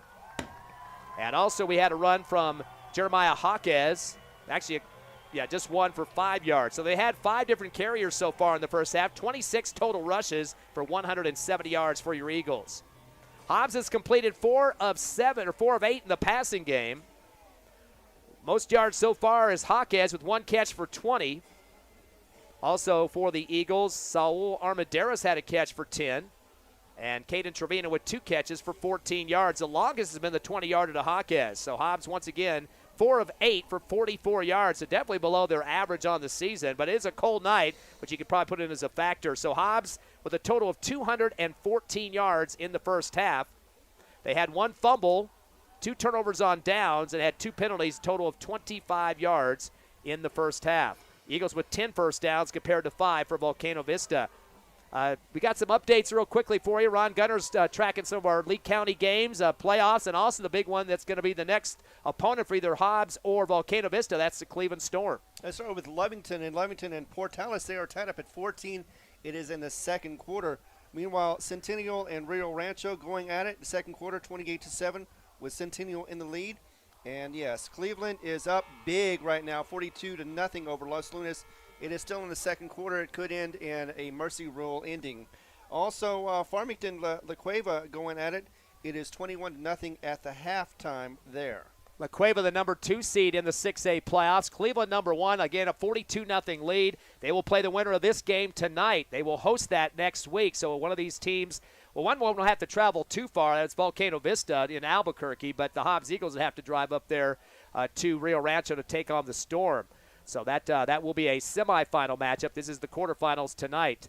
We should also mention, too, big game tomorrow for Lee County fans. Eunice and Jowl in the semifinals in the interdivision, so that's going to be a barn burner in Cardinal Land. Yeah, it is. And Eunice just got away with a victory last week with a last minute. And in fact, they even had some bad offensive, like the last minute they were trying to get into the quarter or into the game. Bad clock management, but they were able to get out of it with a 1-point victory. Well, we got a battle going on here as well, the Battle of the Birds. Hobbs will be kicking off here in the second half as Volcano Vista ended up with the momentum in that second quarter to tie it up 14-14. Once again, we've had scores in terms for the Hobbs Eagles on a couple of runs, 4 for Armendariz, 3 for Baeza. A Gonzalez score for Volcano Vista off the ground, and then a 28-yard pass from Pascal Bell to Crespin for the final score of the first half. We're ready for the kickoff as Chacon will kick it off for the Eagles.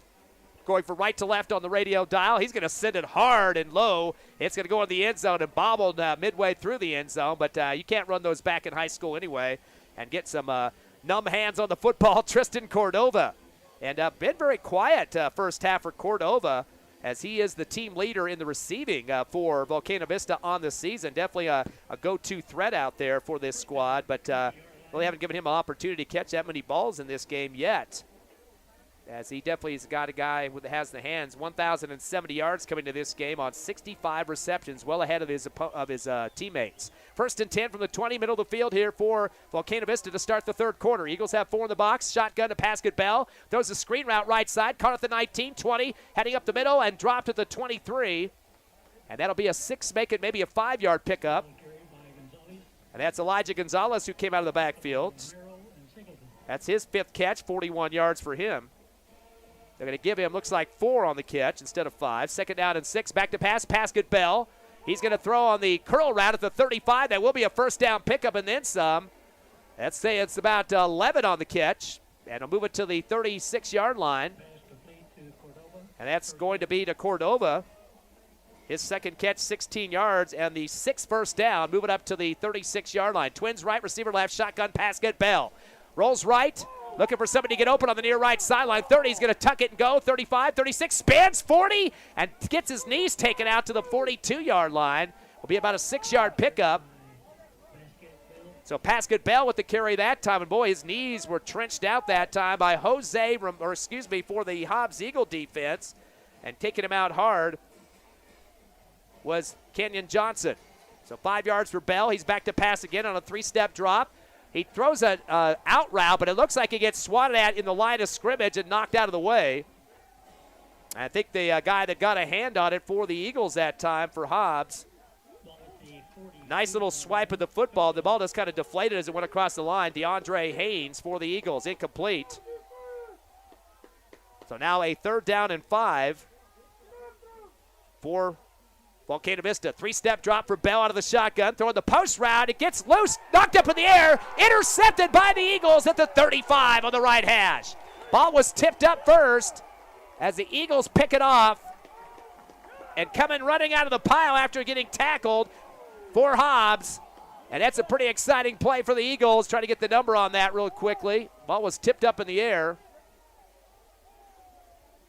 I saw the tip first, and it was off the hands of Hector Armendariz. And I believe that was that number 8? Isaiah Jackson, I think, was the one that picked it off there. I thought it was 7, but it could have been 8. So they're going to move it up to the 35. The Eagles on the INT now. Shotgun going to be coming to Omar Argot from the 35. He's going to hand off a slide right to the Baeza as he pulls the pile with him across the 40. And he'll pick up 6 yards, maybe 7, maybe 8 as he continues to pile forward. Looks like they will give him 8 on his first carry of the second half. He's got 5 total for 54. Quick run, a nice one for the Hobbs Eagles. 2nd down and 2. Move it up to the 43-yard line. Still 14 all here in the 3rd quarter with 10:16 remaining. Twins left and right. A man in motion right to left is Trevino. Fake handoff to him. Give it right side to Baeza. Heads around the right hash. 45-50, 45-40 into Volcano Vista territory at the 39. That'll be 19. They're going to move it back to the 40, so 17 for Baeza. Little misdirection going on there with the fake handoff to Trevino going from right to left. 17 for Baeza. He's got 2 carries for 25 here in the second half and a total now of 71 on 6 carries. That was the 11th first down. Shotgun. Argot going to fake the handoff, rolls around the right end, 40, 35. The pile continues on the rugby scrum, and he'll get down for 7. So Argot with his 7th carry for 46 total. Starting to move it close to that red zone. Stepping up for Volcano Vista, Conrad Black, the senior on that left side of the line, coming up strong after 8 yards for Argot. Twins left, 2 receivers to the right as well. Argot will back it up with Baeza in the backfield for the shotgun. Ball marked at the 31-yard line, a 2nd and 2. Man in motion, Trevino right to left. This time to get the handoff on the reverse left. Boy, they get his knees up in the air. They pull him up high and bring him down low. And don't think he's going to get to the line of scrimmage. Maybe a yard pickup as he was read quickly and bear hugged on the knees that time by Marcus Perea for Volcano Vista after a yard gain. Yeah, it was a quick takedown. Didn't quite get the first down, but he gets 3rd and short. Yeah, 3rd and 1 now with 3 carries for 22 now for Trevino. 3rd and 1 from the 31. Middle of the field. Hobbs stops the play, looks at the sideline for Coach Stevens. Last second call here. Twins left and right for the Eagles. 4 in the box for Volcano Vista. The linebackers, 2 of them moving up. Going to go around the left end and taking the ball low and just continues to push the pile, getting out to the 26. That will be a first down pickup. About 5 yards on the play that time. At least. And that was the quarterback for the Eagles that gets the 5 yards that he needed. That's Argot. Quarterback keeper, 5 yards for the play and 51 overall on 8 carries. First down, the 12th of the ball game from the 26. Shotgun. Omar Argot fakes the handoff. He's going to throw it down the far sideline. Over the shoulder, diving, attempted to catch back in the end zone. Ball kind of lofted down and tried to dive for it, but couldn't come up with it. Incomplete. Deep near the back line to the right side of the end zone. And that was a tip for Caden Trevino, but unfortunately goes through as he gets down low to the ground to try to make a diving catch. Would have been a spectacular catch, too, but unfortunately, the ball hit the ground, so it's a second down. 4 for 9 in the passing game are the Eagles for a total of 44 yards. Yet to make a completion in the second half. Second down and 10 from the 26. Twins left and right. Shotgun Argot fakes the handoff. Stutter steps, heads outside the keeper. 30, 25, 20, and brought down to the 19-yard line. He's going to get 6 on the carry as he is met for Volcano Vista by Joseph Gomez on the right side. So 6 make it 7 pickup now for the quarterback Argot. 3 carries in the second half for 19. 58 overall on 9 carries for Argot, and a third down and 3 now from the 20, make it the 19-yard line of the Hawks in the left hash. Twins left and right. Argot bumps into Baeza, but able to hand off the football. Angling right goes Baeza, and he's going to get maybe about a yard more going to the right toward the middle of the field, but not much more than that. Decision time for the Eagles as it is 4th and short. Wrap up by Martin Gomez, a defensive tackle after a gain of 1 for Baeza. He's got 72 yards on the ground so far on 7 carries. Eagles going to go for it on a 4th and about a yard and a half. Big play for the Eagles at the 16, making the 18 now of Volcano Vista with 6:58 remaining. Third quarter tied at 14. Give the tailback. Baeza gets tripped up, fumbles the football coming around the line of scrimmage, and it's fumbled for. I'm not sure they're going to mark him dead first. It looks like the ref has him down at the 15, which would be a first down. They're going to say he was down, so a 2-yard pickup. Luckily, his knee went down at the first down mark, and then the ball spurted out forward, Ron. Yeah, because if it hadn't been, it would have been a first down for the Hawks. It was recovered by the Hawks, number 44. 13 first downs for the Eagles. 28 yards in the second half, and 74 overall for Baeza on 8 carries. 1st and 10 from the 16. Shotgun, back to pass Argot, 2-step drop. Tried to throw the out route. His receiver goes inside and looked like he got tied up for a minute. Close to being a holding penalty near the middle, but the pass was thrown to the outside and nowhere near where the receiver was heading either. So a little bit miscommunication. Maybe the defender kind of shoved him inside that time as he got out of his attempt there to make a catch, but he was well out of the way. That pass was intended for Evan Ortega, incomplete. Eagles 4 of 11 in the passing game. 2nd down and 10 now from the 16. Split formation backfield, shotgun. Argot going to hand off to the left side, but it brought down quickly in the backfield. No chance to get back to the line of scrimmage. There'll be a loss of 1 or 2 on the play. That was Trevino coming out of the backfield. He's been in the back a couple of times late in the second quarter. Might have been a 1-yard loss on that play. Definitely at least 1. That was Jace Anderson coming in for the tackle. Get lots of 1 on the play for Trevino. He's got 4 carries for 21 yards. Eagles getting shifted on the line here. 3rd down and 11 now from the 17. Double slot, back to pass, 2-step drop for Argot. Going to send it to the left pylon. Trevino turns, makes a catch inside, and scores. He turned his shoulder inside at the last second across the goal line, caught the defense flat-footed, and scores a touchdown. 17 yards. Talk about great shoulder work there to get the man off of him to make the catch. And that's exactly what he had to do to get that score. And luckily they needed it because they were running out of downs. 17-yard reception, 3 catches for 31 for Trevino and his first touchdown of the ball game. Wait the PAT here. Kick is up, and the kick is converted for the Hobbs Eagles as putting it through for Hobbs to get the lead back. Of course, Yahir Chacon. Boy, what a beautiful play there by Trevino to shirk off his defender left and go into the right, and the ball was right there. He had not much time to react as he got the head on the swivel and turned back to the football, and then a quick post route. Yeah, that's definitely a route play right there. You just, if you're the quarterback, you launch it and hope your player is in the right place, and that is exactly what happened. I don't even know if he might have called that a timing route, but that's a pretty crisp timing route pass there. We're going to keep it right here. Both teams quickly back out on the field to keep warm. 5:52 left, third quarter. It's 21-14. Eagles by 7. And boy, get your money's worth here, even though you're shivering a little bit here in Watson Stadium, Ron. Exactly. I think everybody is pretty much happy about what's going on so far, despite the cold. They can warm up, but you know what? You never can see. You don't always see a good playoff game, or at least a game like this.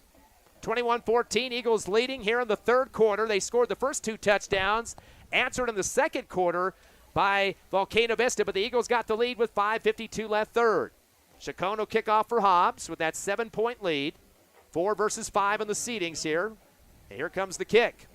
This one's going to be kept on the ground, rolls up to the 10 near the right sideline, and goes out of bounds near the 7. That will be a re-kick or possibly from the 35, depending on what Volcano Vista will make the decision with.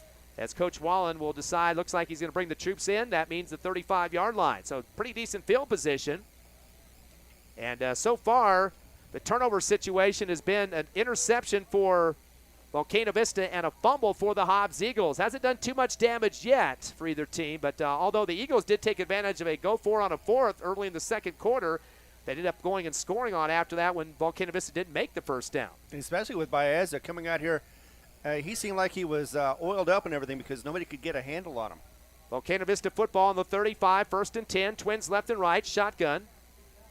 And the handoff going to go from right to left and pushing the pile straight ahead. Haven't seen many run plays lately for Volcano Vista, and meeting a wall on that left side of the line. Bunch of guys on top of him. Not much going on there for the running game. You're right, actually. They've been going straight to the passing game. I've noticed that they either do that. They either go run heavy or pass heavy. That was Cardiel on the carry that time. Rolling right is the quarterback trying to look for the pass. Rolls to the right sideline, unloads on the out route. Ball tipped up in the air off the hands of the receivers. Bell tried to get out to the near sideline and volleyballed by Tristan Cordova going to the right side on the out route. Incomplete. Of course, remember the last time he threw a pass, it was an interception for the Hobbs Eagles. 3rd down and 5. Ball's at the right hash, just shy of the 40-yard line by the tip of the football. 5:16 remaining third quarter. Eagles up 21-14. Shotgun. Bell back to pass, stays in the pocket, throws the screen to the 40-yard line, near side 45, tiptoeing, and then a big flip up in the air, somersault action. That's going to be about 11 yards on the catch on the outside. As coming up with it, Elijah Gonzalez. That's going to be his 6th catch of the game for 51 yards and the 7th first down for Volcano Vista. 1st and 10 from the Eagle 49. Shotgun to Bell. Hand off to the tailback. He gets bounced around like a pinball near the middle of the line of scrimmage, and he's going to go down. Might have got forward progress, but took a hard shot from C.J. Romero from the Hobbs Eagles from the linebacking area. And that might be, oh boy, they gave him a liberal spot that time. 3 yards on that one. Pretty liberal spot. Gonzalez getting 3. Hits 4th carry for 11, having a quiet game. Shotgun, 2nd down and 8 from the 48. Heading around the left end. The quarterback, Pascal Bell, far sideline, 45-40, and get towards the first down marker, puts his shoulder down, and he needed to get about 8, maybe 7, and it looks like he's close. Gets knocked out of bounds hard. Now I'm going to say he's shy by about 1 yard, so he gets 6 on the carry. Still a nice run for the quarterback after nothing else was available for him. He made something out of nothing. And he made a friend with the Hobbs Eagle defender getting out there and shoving him out of the bounds shoulder to shoulder that time. Cameron Hernandez for the Eagles, the outside linebacker. 3rd down and 1 now from the Hobbs Eagle 39. Hawks are starting to knock at the door on the left hash in Eagles territory. Trips right, receiver left. Shotgun, Packet Bell. Hands it off up the middle, getting tripped up, getting drugged from behind. Eagles trying to hold on for dear life to keep him from getting the first. And that was Cameron Hernandez again, wrapping him low. We're going to see if he fell forward. Yes, he did. He got a yard gain. Just enough to get the first down. And that was the first 1-yard pickup, first down pickup there. Once again for Elijah Gonzalez. That's the 8th first down. Gonzalez with 5 carries for 12 yards. 1st and 10 from the Eagle 38. Shotgun. Pascal Bell, 3-step drop out of the shot. He's going to throw it down the middle, post route, through the hands of his wide receiver at the 15, and the referee throws a flag on the PI. Whoa, he was between 2 defenders that time. Ball up for grabs. High shot. I'm not sure what he saw in the PI there. It wasn't a PI. It was a undefended player. It was roughing. Well, that ball was up in the air. I mean, it was a catchable ball anyway. That doesn't matter in high school football, but the ball was not thrown away or anything. It was down through the hands. He was as high up as he could get, the receiver. I'm kind of wondering what the call would have been on that one because, yeah, that wasn't an uncatchable situation whatsoever. They don't really use that rule in high school football anyway, so we're waiting to see. The Hobbs fans are not liking it.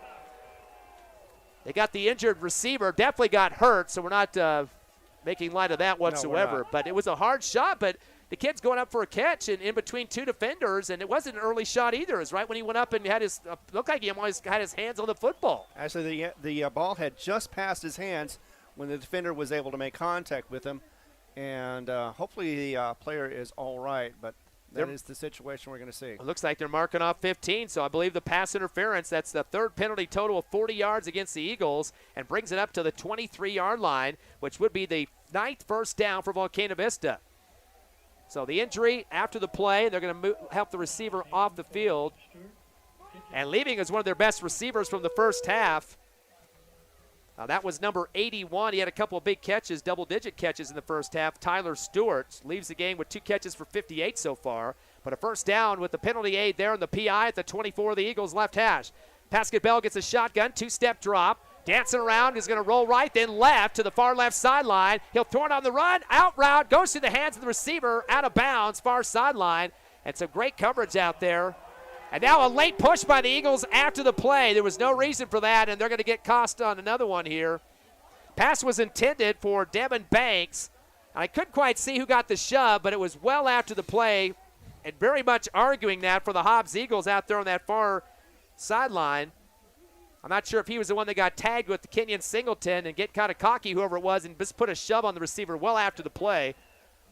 Not sure if it was him or another Hobbs Eagle, but definitely it's going to be a penalty. I can see that from a mile away. Hobbs fans not liking the continuous foul calls here against Hobbs regardless. That's going to be a 15-yarder, but it'll be half the distance because it's within the 30-yard line. Right. First one may have been wasn't questionable in my opinion. Second one may have been questionable, but either way, Hobbs does not need to give them any more advantages than they have. 14th first downs, now 12 on that one on the penalty to go with the run up the left side across the 10 down to the 8-yard line. So that will be a gain of 4 on the play. Let's see if did they get the handoff that time? Yeah, no, actually the quarterback kept it. Right. So Pascal Bell gets a couple yards on that one. That'll be 2nd down and 6 now for the Eagles after a 4-yard pickup. He's got 59 on 8 carries so far. Man in motion right to left is Cordova. Rolling out right is Bell. He wants to throw the quarterback. He's going to throw the out route, caught at the 4-yard line and run out of bounds. So 4-yard pickup, short route, stretched across the field from left to right. That's Isaiah Crispin. He caught a touchdown pass earlier. And Crispin now has 2 catches for 31 yards. 2nd down and about 3 now for the Eagles. For the Hawks. Getting my birds mixed up here. Got to get to the 2-yard line. Clock down to 3:13 left here in the third. It's 21-14, Hobbs by 7, but the Hawks want to tie this ball game up. The battle between the Duke City and here in the oil patch in Hobbs, New Mexico. Ball at the 4-yard line. Vista has taken a long time to get the play call from the huddle. The field clock is down to 5 seconds. They might have to burn the first time out of the ball game. Down to 2, down to 1, and that's going to run out the clock. They break the huddle late. That's a delay of game penalty. Did they get a timeout? No, they called a timeout with about a half a second on the field clock. You can see the coach over there making the timeout motion. Yeah, he was getting a little bit nervous. I'm not sure why they waited so long, Coach Wallen, but that will stop the clock with 3:13 remaining. 21-14 Eagles. We'll take a quick break, 30 seconds, and we're back live on HobbsAmerica.com, YouTube, and on Cool 95.7 on the radio.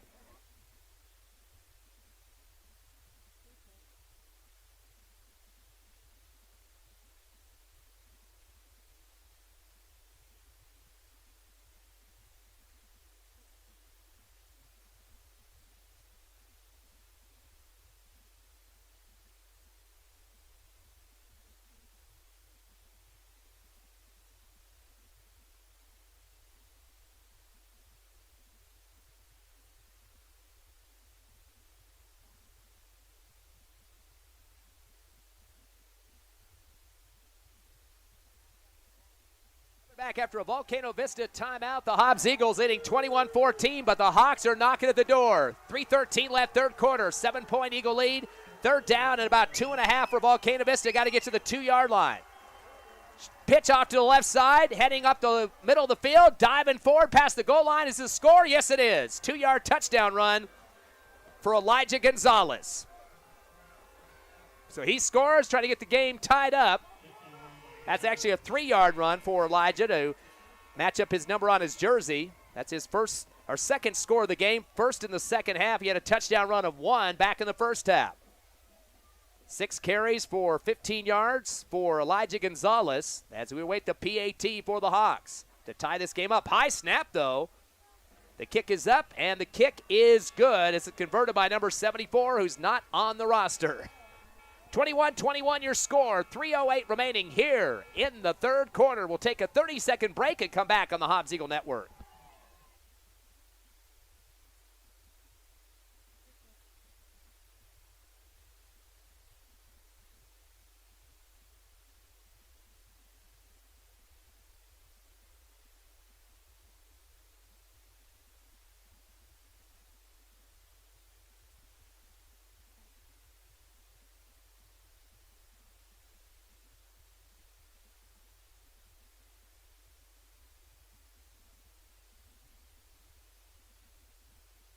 Welcome back to Watson Stadium. Ty friend Ron Gunner and Tiffany Stuber back at the station. Tied up at 21 here in the quarterfinals. Hobbs and Volcano Vista. Thanks to our sponsors of Hobbs Eagle Playoff Football, IPS, Lasco Construction, the Outlaw Grill, RMS Foods, Lavelle Insurance, Hobbs Rental, Eunice Pump and Supply, Thriftway Grocery, Albertsons Market, New Mexico Junior College, Lee County State Bank, Forest Tire, and Devon Energy. Again, your Hobbs Eagle Playoff sponsors here on HobbsAmerica.com, YouTube, and Cool 95.7. The kickoff for the Volcano Vista Hawks. End over end, caught at the 25. To the middle of the field, Hawkes. Drug down for a second at the 29, gets up to the left hash, and is put through to the 33, where the Eagles have their next downs of scrimmage. And we got a late flag on the field, and we had a foul on the Eagles just minutes ago for shoving after a play. Hopefully not another one against them. Got to keep the tempers down. It's a very close game here at Watson Stadium. There's no next week if you lose this contest. 21-21 here late in the third. Trying to find out what we're going to have here. We got 3 officials meeting on the near left sideline. So a 3-yard touchdown run just tied it up here moments ago. Here's the call. Got a personal foul against the Eagles, and unfortunately it's past the 30, so that will be the full 15-yard penalty. That is their 5th penalty of the game for 57 yards. There's been 2 against Volcano Vista for 10. It's bad enough playing against the Hawks. You don't want to play against the referees either. You never win on that game. So they're going to back it up once again. That'll knock it back to the, looks like the 18-yard line. That's where Hobbs will start on their next series. Argot looks to the left sideline, twins left and right. He has a man shifting the slot going to the right side now. By himself in the backfield is Argot. Takes it with the quarterback keeper, angling right, 20, 25 up the middle, 30, 35, left sideline, 40, 45, 50, 45 in the Hawks. Unbelievable run for Argot from the 18 all the way up into Volcano Vista territory. He's got 35 yards on that one. He was one defender away from breaking that out for a long touchdown, but for better or worse, he got stopped, but he did get the first down for certain. 35 yards for him on that run. That's the 15th first down for the Eagles. Hurry up offense now at the 47-yard line. Ready for shotgun, twins left and right. 3-step drop for Argot. He wants to throw, shifts left. He's got pressure. This throws it into left flat, caught in the out route of the 40, and that will be about 8 yards on the catch. And coming back to help out that time as he's getting flushed out of the pocket was Hawkes. Will pick up they're going to give him 10. Forward progress after the catch. So 10 yards for Hawkes, his second catch for 30 yards, and the 16th first down. So once again, quickly are the Hobbs Eagles moving down the field. First and 10 now from the 37-yard line. At the left hash, man in motion for the Eagles is Hawkes. Gets the handoff. No, fake going up the middle. Instead is Argot taking a pile with him across the 25. Good fake. Got me bit on that one as well. 12 yards for Argot up the middle. Me too. I was going to go around the side with the runner, but instead it was Argot all the way. Good call. 66 yards on the ground just in the second half alone, and now 105 overall for the quarterback, Argot. And we got very good quarterbacks on both sides of the football, Ron. Absolutely. They can throw, they can run. I mean, they can do anything they have to do to get this win. Argot will shift back to shotgun from the 25, now to the back of the 30 for the shot. With a slot left, he steps back 3 steps on the shotgun, throws the fade route left corner, jumping over the top, a touchdown. Trevino near the left pylon, went over the back of his receiver and pulls it down. Talk about unbelievable on that catch. Yes, indeed. Barely caught that one, but yes, great for the touchdown, and the extra point coming up here in just a second. Trevino is definitely an acrobat out there, arguably the best receiver in the state of New Mexico for the score. His second touchdown here in the second half. As we wait for Chacon with the PAT. Good snap, kick is up. And the kick is through the uprights. Count it as we got the strobe lights going here at Watson Stadium. Eagles back up on the lead. 1:17 left, third quarter. 28-21 over Volcano Vista. Come back with us in 60 seconds.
Correction on the touchdown. Evan Ortega pulls it down for 25 yards for the go-ahead score for the Eagles. Sorry about that. 11 and 14 looking the same on that play. Just had to make sure that's what the number was. Kick is out of bounds through the back of the end zone for Chacon.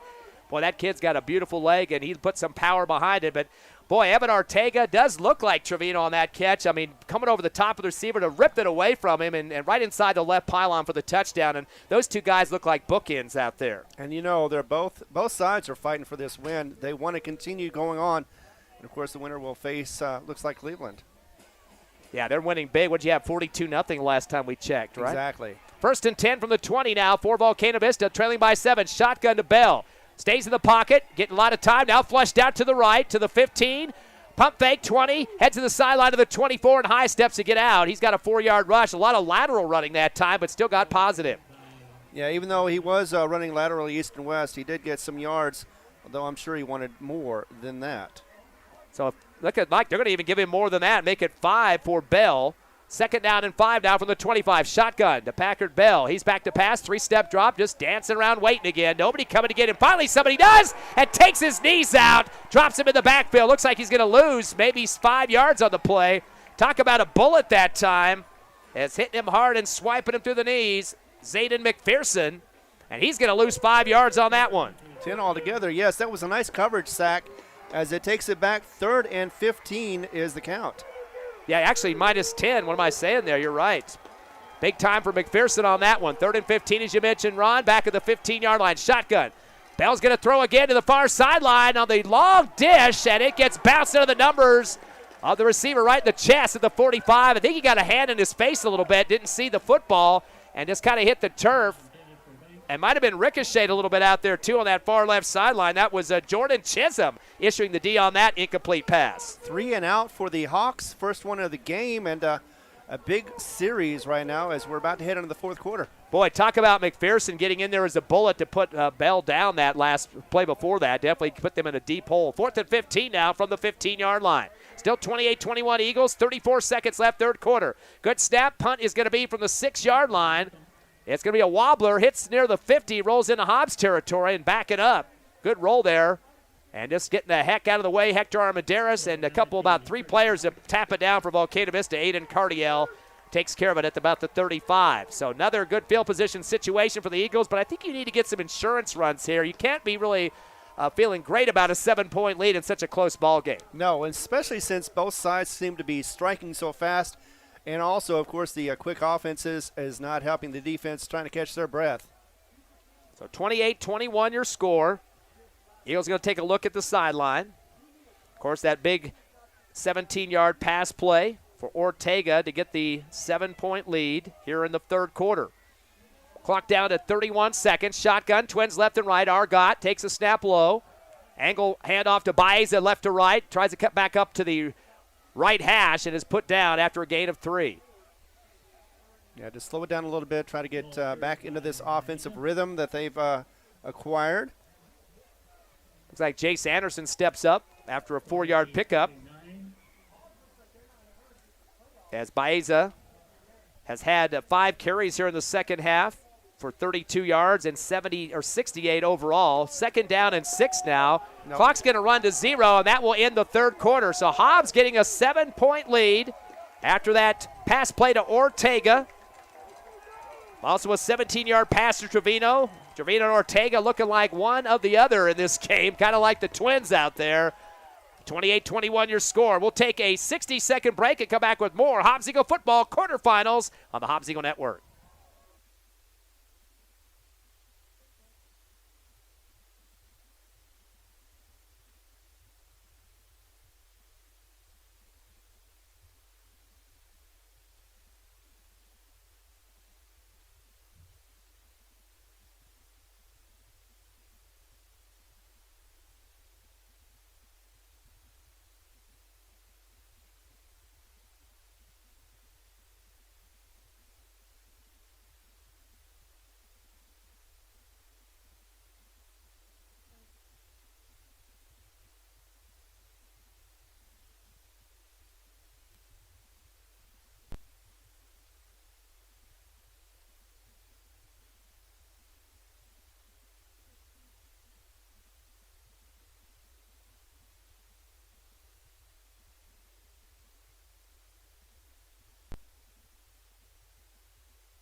Go. Back at Watson Stadium, quarterback keeper for Argot for the Eagles. The quarterback needed to get 6, and he gets down to the 46-yard line.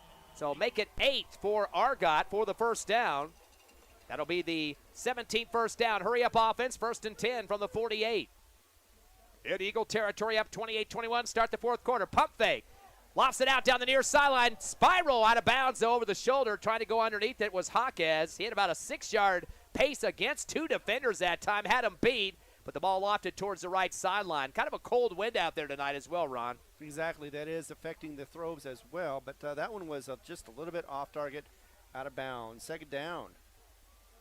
Eagles have converted 7 out of 15 in the passing game. Make it 7 of 16 now. Now at the 48-yard line, 2nd and 10. Slot right, 2 receivers right, 1 receiver left. Go with the handoff to Baeza. Tries to spin, but put down in the backfield as he tries to get back to line of scrimmage. Might have lost about a yard or 2, and throwing his fist in the air after a wrap-up was Hunter Martinez. And somehow Baeza finds a way to fall back to the line of scrimmage. He got lucky on that one. He did, but he did lose at least 1 yard. You're correct about that. 3rd and 11. Yeah, they're going to say he did get a knee down, so -1 only on that play. At the last second, they moved the ball back. 3rd and 11 now from the 47. Trips right, receiver left, shotgun. Argot, 3-step drop. He's going to let it fly to the near sideline over the shoulder and overthrows Trevino. Actually between Trevino and Jaquez, using some speed with double receivers out there on the near sideline. But overthrows him on a couple of passes, and now a 4th down and 11. I don't think it's quite ripe in the game for a fake on this one. You still got the ball at your own 48, and that would give on the loss of downs, give it back to Volcano Vista near midfield. Right, but this is their first punt for the game for the Hobbs Eagles. I do expect them to do that, to punt the ball away. It's too close. If it was a little bit further in on the other side on Volcano Vista, I'd do it too. 10:57 left, 4th quarter. Hobbs up by 7, 28-21. Waiting for the shotgun snap here for the punt. Way deep. Oh, it's over through the head, and he's got to go back and get it. C.J. Romero chasing it back to the 25 and breaking a tackle right side to the 30 and goes down. A backfire for the Hobbs Eagles of Volcano Vista licking their chops as Romero tried to jump for him, but went through his hands. We got an injured Hawk back behind the play. That may or may not be a good sign for the Hawks, but it's a very bad sign for the Eagles as they had at least one bad special teams play. They've had it for the last couple of weeks. This time around, it was on the kickoff or the punt, and that will be 1st and 10 at the 30 for the Hawks. Much of the season, Ethan Van Landingham was the punter, Rod. Of course, he went out last week with a collarbone fracture. Won't play the rest of the season, so definitely makes some changes for the Eagles. We had a couple other punters throughout the season up to this point, but still we got a hurt Volcano Hawk on the field flat. He was the guy that got the initial coverage, but Romero broke through him and got up the field. So we're going to take a break. It looks like this might take a few minutes here. 10:51 left, 4th quarter. Hobbs up 28-21 over Volcano Vista, but they have some good field position. Back in 60 seconds.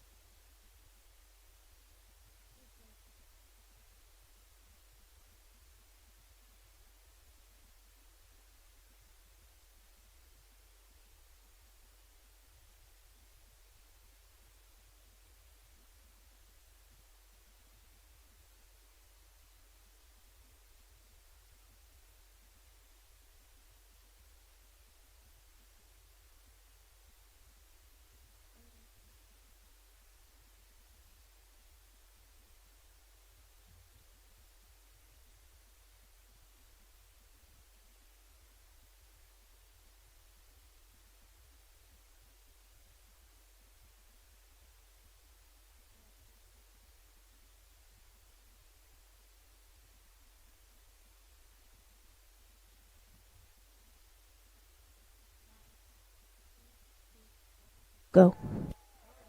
After an injury timeout left going off the field, Joseph Gomez is going to be leaving the ball game. Doesn't look like he's having a good time either. Looks like either some type of a leg injury at this point.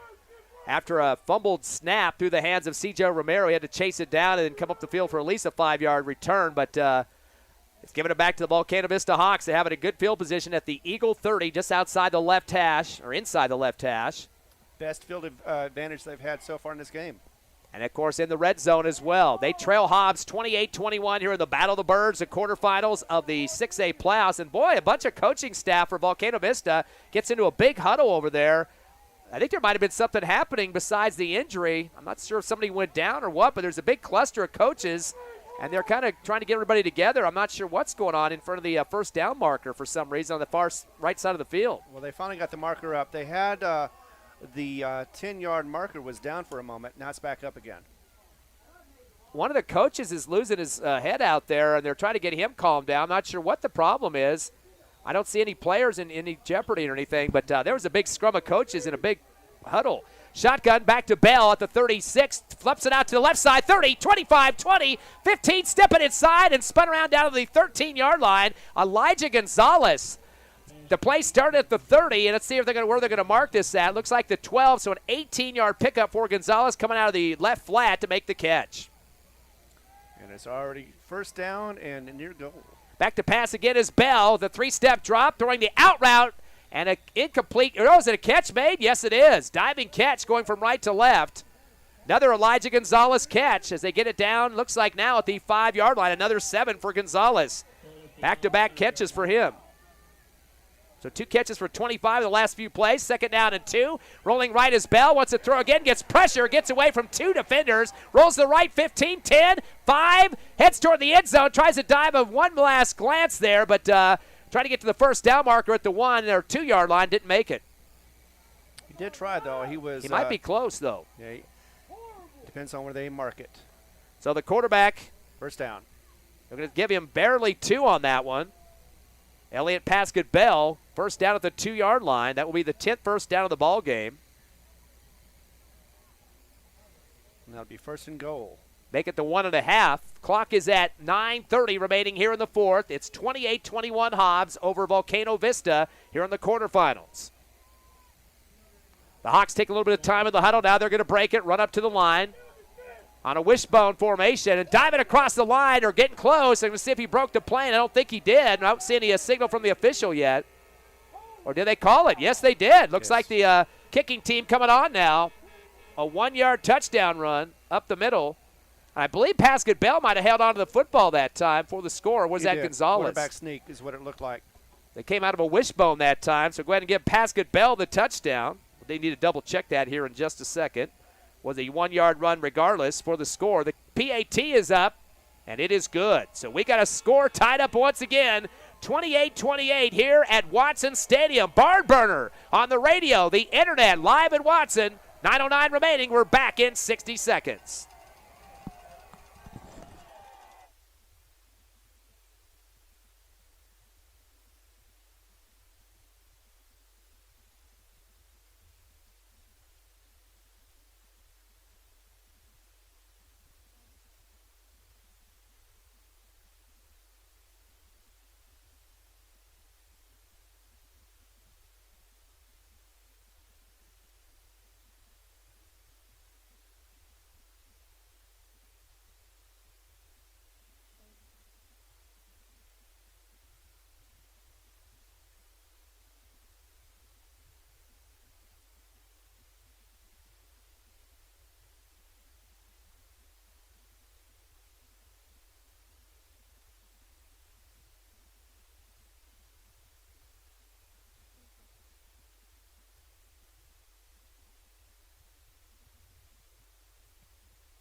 Three, two, one, go. On the kickoff, the Eagles return it to the 32-yard line. And we're tied at 28 here at Watson Stadium. The return man for the Eagles, Jeremiah Hawkes.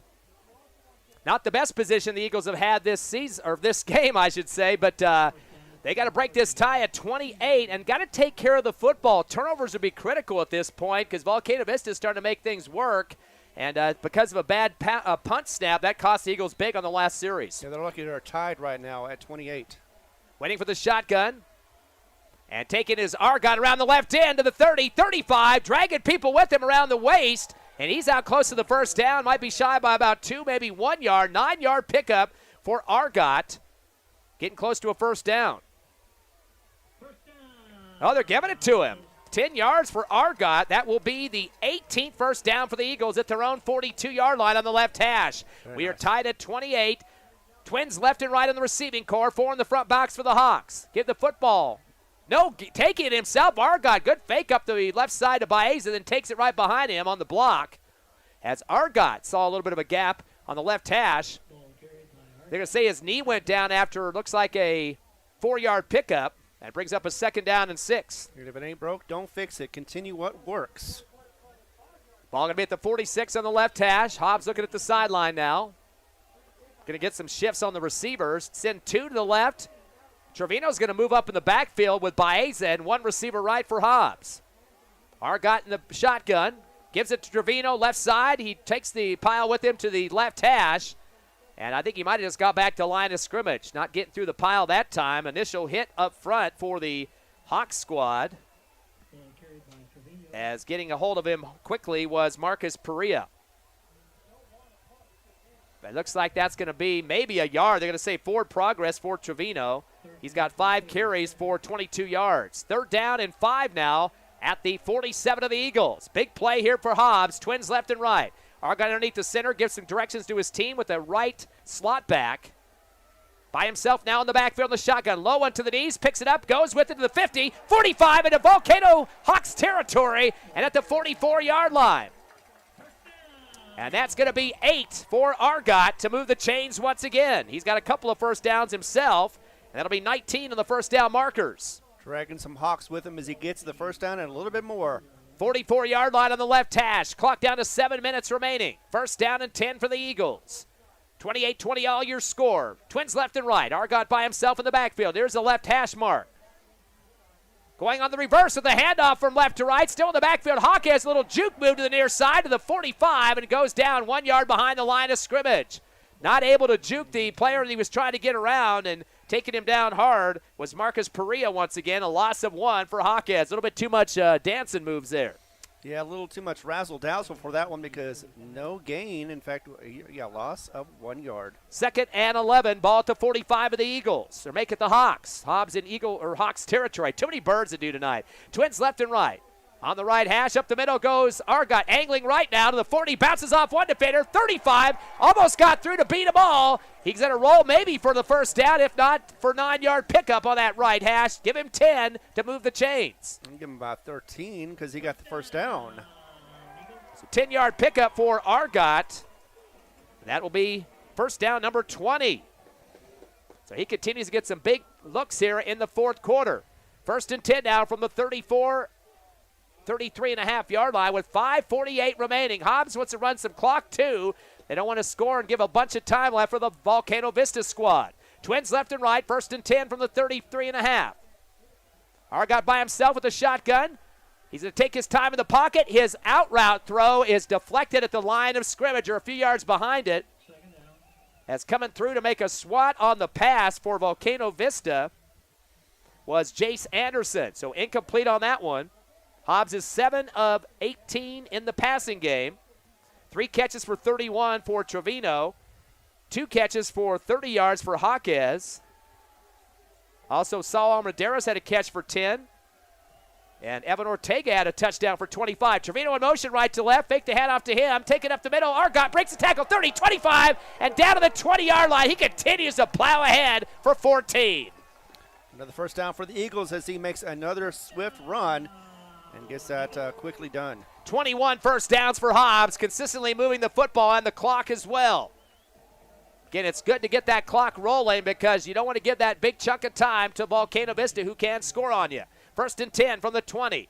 Twins left and right. Again, Argot to take the shotgun with the slot right. Tucks and goes again around the left end. 20. He's trying to stretch it out and thrown down by the shoulders. Forward for about a yard on the play for 19-yard line. Yep, inside the red zone, though, for the Hobbs Eagles. It's a 1-yard pickup And Marcus Perea comes up to make the stop. That's Argott's shortest carry here in the second half. He's had one for 35. A couple other double digits, 14, 19. Second down and 9 from the 19. Twins left and right. Slot right, man in motion left to right. Is Armendariz, fake the handoff. Here comes a stutter step around the left end. The quarterback 20. There's a flag on the run. Looks like a hold. He goes down at the 18. Would be just a net gain of 1, but I think there's going to be a hold on the Eagles here. You're probably right. He ran to the left. There would have normally been a hold to get him cleared. But it may be a good thing, actually, for the Hobbs Eagles to be able to redo that play. So 10 yards are going to be the holding penalty. That's the 6th penalty against the Eagles. 77 yards in penalties against the Eagles, just 10 against Volcano Vista. And every foul call now has been booed by the Hobbs Eagle fans. They're not liking it. Backs it up to the 30 now. So it's going to be a second down and 20 now for the Eagles on the left hash. They're going to restart the clock at 4:15 remaining. 3 receivers head right, 1 to the left side, and it'll be Argott back by himself on the shotgun. Does have a slot to the right. 4 in the front box, make it 5 now for Volcano Vista. They got it overloaded on the left side. Tuck and go for Argott, heading left, outside 30, 25, 20, 15, 10, 5, and he gets pushed out of bounds at the 5-yard line. Unbelievable running for Argott. They're going to mark him out a little bit later than that, or before that. Started at the 30 and is out at the 10 for 20 yards and a first down. Indeed, and that's exactly what they wanted to get, at least the first down, keep the ball going, and not have to worry about a 3rd and long. Eagles will have it at the 10-yard line as they are tied up 28-28. Lovington regained the lead over Portales in their quarterfinal matchup, 21-20, thanks to Tiffany Stuber back at the station. First and goal from the Eagles at the 10-yard line. 28-28 your score with 3:49 remaining here in the quarterfinals. Twins left and right. Argott around the right end, gets tripped up from behind the line of scrimmage and goes down at the 10. Lose about a half a yard on the play, does Argott. Yeah, and Hawks were lucky about that. If he hadn't been tripped, he would have been all the way to the end zone. 3:30 and ticking, and this kind of works to the Eagles' advantage, Ron, if they can get in the end zone. As that clock continues to run and it dwindles away the time, Volcano has a chance to respond if Hobbs does get it in the end zone. Very true. Late sub coming in for Hobbs. Diego Baez, it appears, coming to the backfield. Or no, are they looked like I thought they were bringing out a field goal kicker for a second. He was flexing his legs like he was getting ready to go out there to kick, but I guess not. Second down at goal from the 10. Shotgun, give it to Baez. It rolls around the right, cuts back to the middle, to the 8, and gets plowed under then for a 2-yard pickup. Couldn't see anything on the right, so he went to the left and still didn't get much, but at least he got a net gain of a couple of yards. Back to the 8-yard line, 3rd down and goal from the 8. Hobbs getting 2 more downs to try to plunk it through, or possibly we got a kicker. Yakir Chacon, a soccer player / football star, could probably put it through as well, so any points are needed here with 2:37 remaining. Hobbs not taking any rush time on the field clock with 18 and a 28-28 ball game. 3rd down and goal from the 8. Semifinals next week against Cleveland High School in Rio Rancho, the number 1 seed. Hobbs has been there before up there. And the Whitecap officials coming to the Hobbs Eagles sideline here on the right. I think they're about to take a timeout. I wouldn't be surprised if they did anyway. Yeah, but they let the field clock go down to 0, and they get the timeout right before that. So Hobbs wants to talk about it. 2 critical downs coming up. We're going to keep it right here, Ron. I don't know if you can get zoomed in on that huddle. We can try to read some lips there. What do you expect to come out of this next play? I mean, they got 2 downs to deal with. A lot of running been going on the last few plays, but do you think they might try to throw the football and catch this Volcano Vista squad on their flat feet? Here's the thing. I think they could, but unfortunately the thing that's going to stop them is the fact if they miss the ball, if it's incomplete, it's going to stop the clock. They don't want to stop the clock. They want to keep going. So I suspect they're probably going to run it again at least one more time. They're using a lot of runs with Argott, though, and he's kind of using the blockers around the end, kind of shimmering or behind him to see which way the secondary is going to move, and then tries to cut up at that last second. Good job of using those shields, but they're on to that by now. That's the last couple plays that Argott's been running. He does have a definitely good speed off the line, and we've been seeing some great quarterbacking for both teams in this ball game. So the quarterfinals here on Cool 95.7, HobbsAmerica.com, and YouTube. 28-28 here in this game and seeing it across the state of New Mexico. Game of the week. 2:14 remaining after a Hobbs Eagle timeout. Fans are on their feet here at Watson Stadium. Twins left and right. Argott back in shotgun. He's got a slot right. We are tied and ready for the play. 5 in the box for Volcano Vista. Put a man in motion left to right. That was Trevino. Shotgun, three-step drop. They're going to throw the out route to the end zone. The ball's knocked at the goal line. Almost intercepted by Volcano Vista. And that was near the goal line on the right pylon. Getting a piece of it is Gabriel Pino holding his helmet. He thought he could have had a pick on that one. He could have had a pick six. He was about the goal line. There was nobody on this left sideline to run up for a score. But Hobbs going to bring in the field goal kicking unit.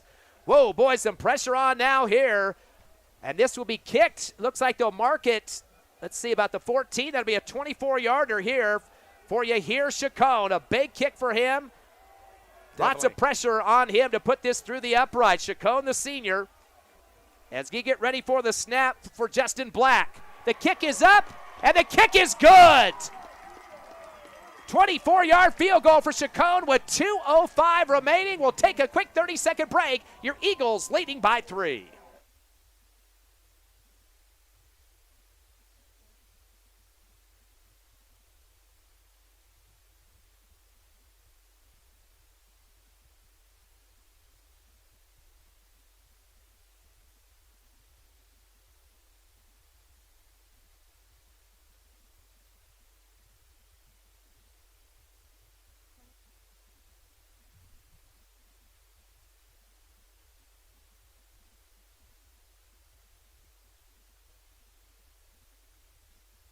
Back at Watson Stadium, the Eagles up by 3, 31-28, with 2:05 remaining. A 24-yard field goal for Chacon to get the Eagles a lead.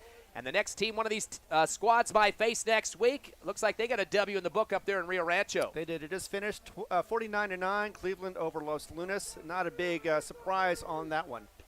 So the Storm get a win. We know Lovington's leading by 1. We'll get a score update on that, 21-20. That was a district championship 2 weeks ago with Portales, and they're playing again at the Blue Stadium, Bluefield there in Lovington.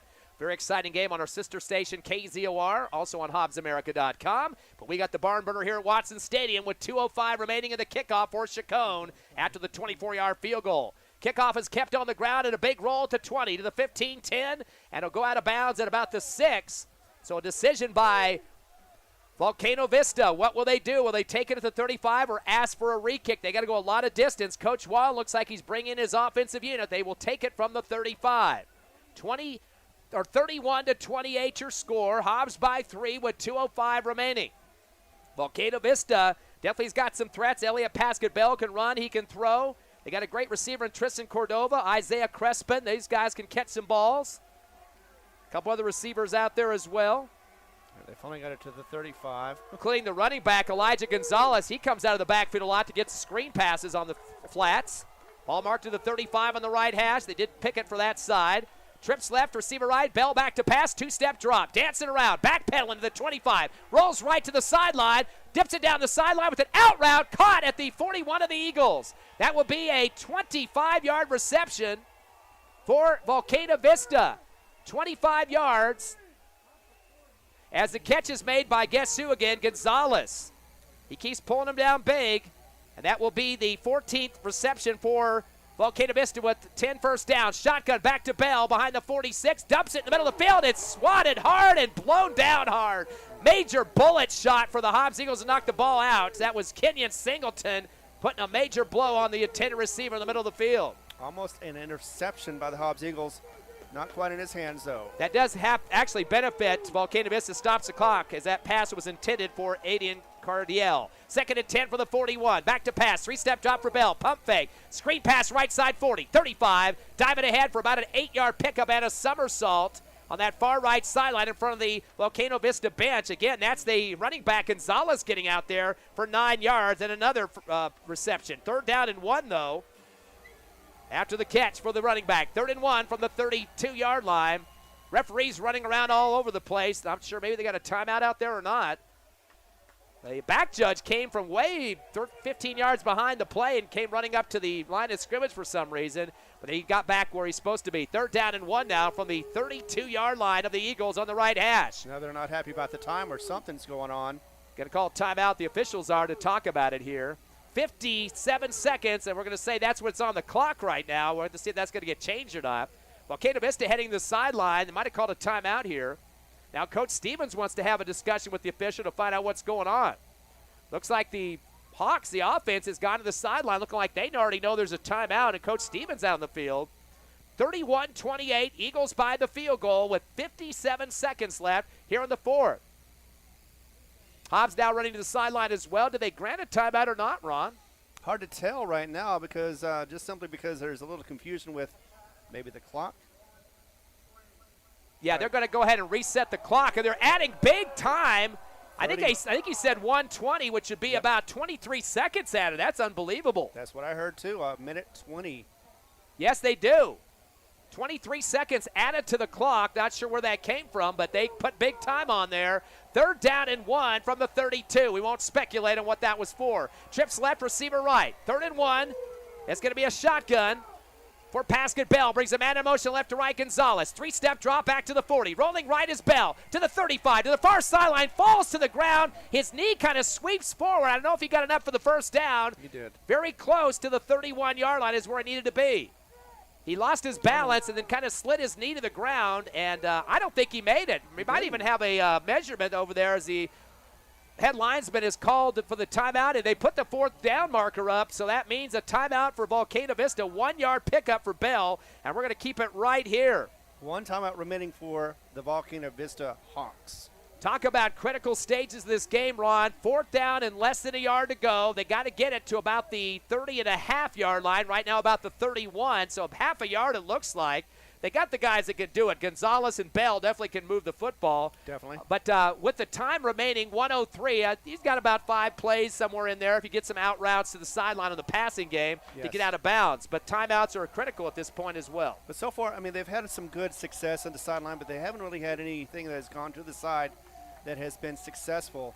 Right now, their main concern for Volcano Vista is getting this first down and then going from there. That was a quick timeout. 4th down, half a yard. Need to get to the 30.5-yard line. They get a big pile up in front of the line of scrimmage here. All the alignment are scrunched together. 3 in the backfield on the Rambo style. Roll around the right end goes Bell, breaking traffic out to the 25. He got around everybody that time. Luckily, he had somebody out there to push him out. I can't see who that is out on the sideline. We got an injury, too. He's limping off the field, or he's going to run off the field. But Looks he like hurt his ankle. 6-yard pickup for Bell to move the chains, and that will be the 13th or 12th first down for Volcano Vista in this game. And that'll get the football out to the 25-yard line.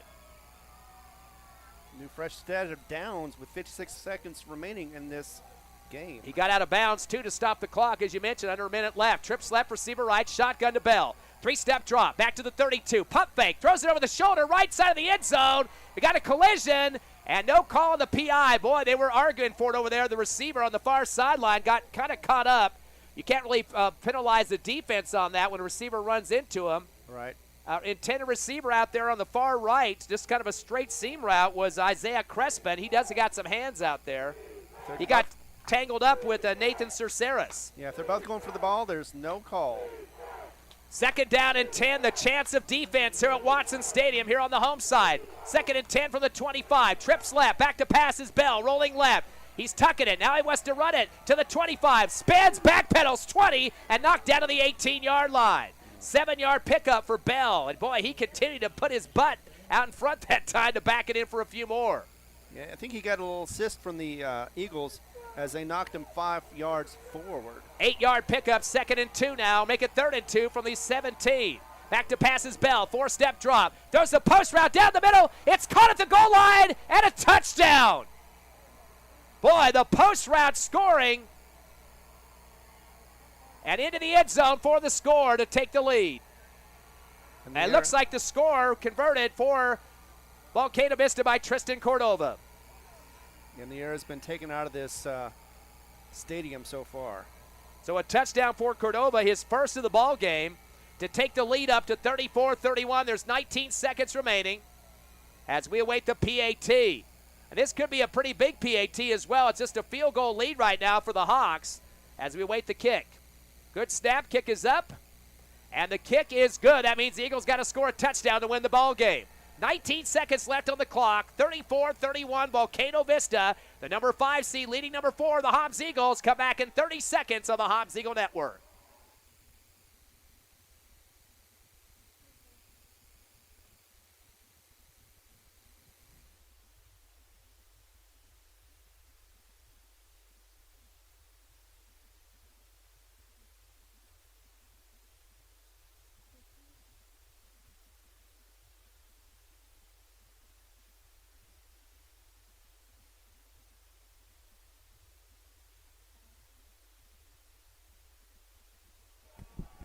3, 2, 1, go. Welcome back to Hobbs Eagle football. We're at Watson Stadium, but unfortunately we've only got 19 seconds and 2 timeouts for the Hobbs Eagles as they're looking at a 35-31 deficit for this quarterfinal game. We still have a little bit of life left, but not by much. We need to get a good return on this one, definitely for certain. Here's Ty Friend with more of the call. 18-yard pass from Bell to Cordova on the post route. And we've got that 3-point lead. Chacon's already made some field goals. Definitely can kick the football. It's going to have to be a long one with 19 seconds remaining. Eagles got to use some out routes to get out of bounds. Kick's going to be low. Knee goes down at the 20. They're going to have to stop action there as Jaquez didn't realize that he went down that quickly and didn't have a chance to run it back. So Hobbs going to have a lot of distance. Actually marked to the 19. Should be near the left hash. Didn't run any time off the clock, though, so Hobbs will work with 19 seconds remaining and some big play calls for Coach Stevens and the Hobbs Eagles, who want to play Cleveland next week in the semifinals. One of these teams will advance. It's been back and forth through much of this ball game. Hobbs up 14-0 to start the game, was tied up at 14 by the half. And in the second half, 21 points for Volcano Vista, 17 for the Eagles. Shotgun, twins left and right, back to pass. Argot steps up in the pocket. Pump fakes, rolling left to the 20, to the 25, keeps going to the 27, and that's going to get it down to 10 seconds. Did the ball come out? An 8-yard run. It might have popped out at the last second. We're waiting to see the official where he's signaling. Argot's flat on his stomach right now, got hit hard as he was going down. Volcano Vista jumping up and down, the coach out on the field. Trying to debate with the official whether that's a turnover or not. We still haven't seen the signal yet, but it looks like Volcano Vista is pretty happy on that far sideline. Yeah, was an 8-yard pickup for the quarterback. Argot first, though. Right, exactly. But no, it is showing first down for the Hawks. That'll be the second fumble of the ball game, and the Eagles are 10 seconds away from, unfortunately, losing this quarterfinal matchup at Watson Stadium, as the Hawks can just kneel down to put this one in the books. Boy, was this an exciting game, though. Both teams up and down the field and taking care of business. Total of 66 points on the scoreboard. Quarterfinal action live on HobbsAmerica.com, YouTube, and Cool 95.7. A kneel down in the backfield, a 2-yard drop for Bell.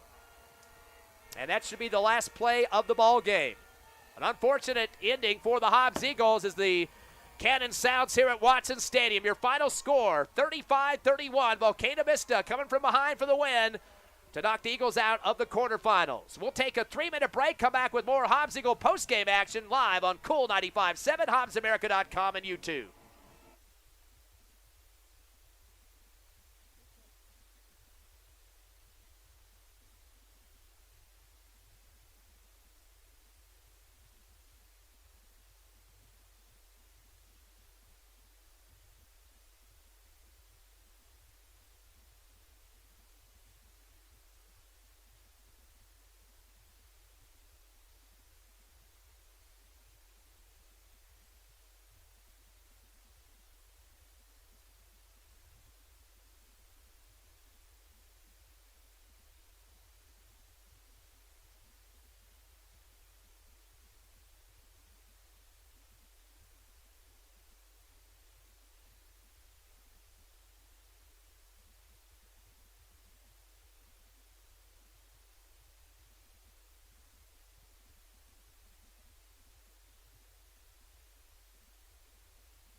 Welcome back to Watson Stadium, where we've seen the quarterfinal end.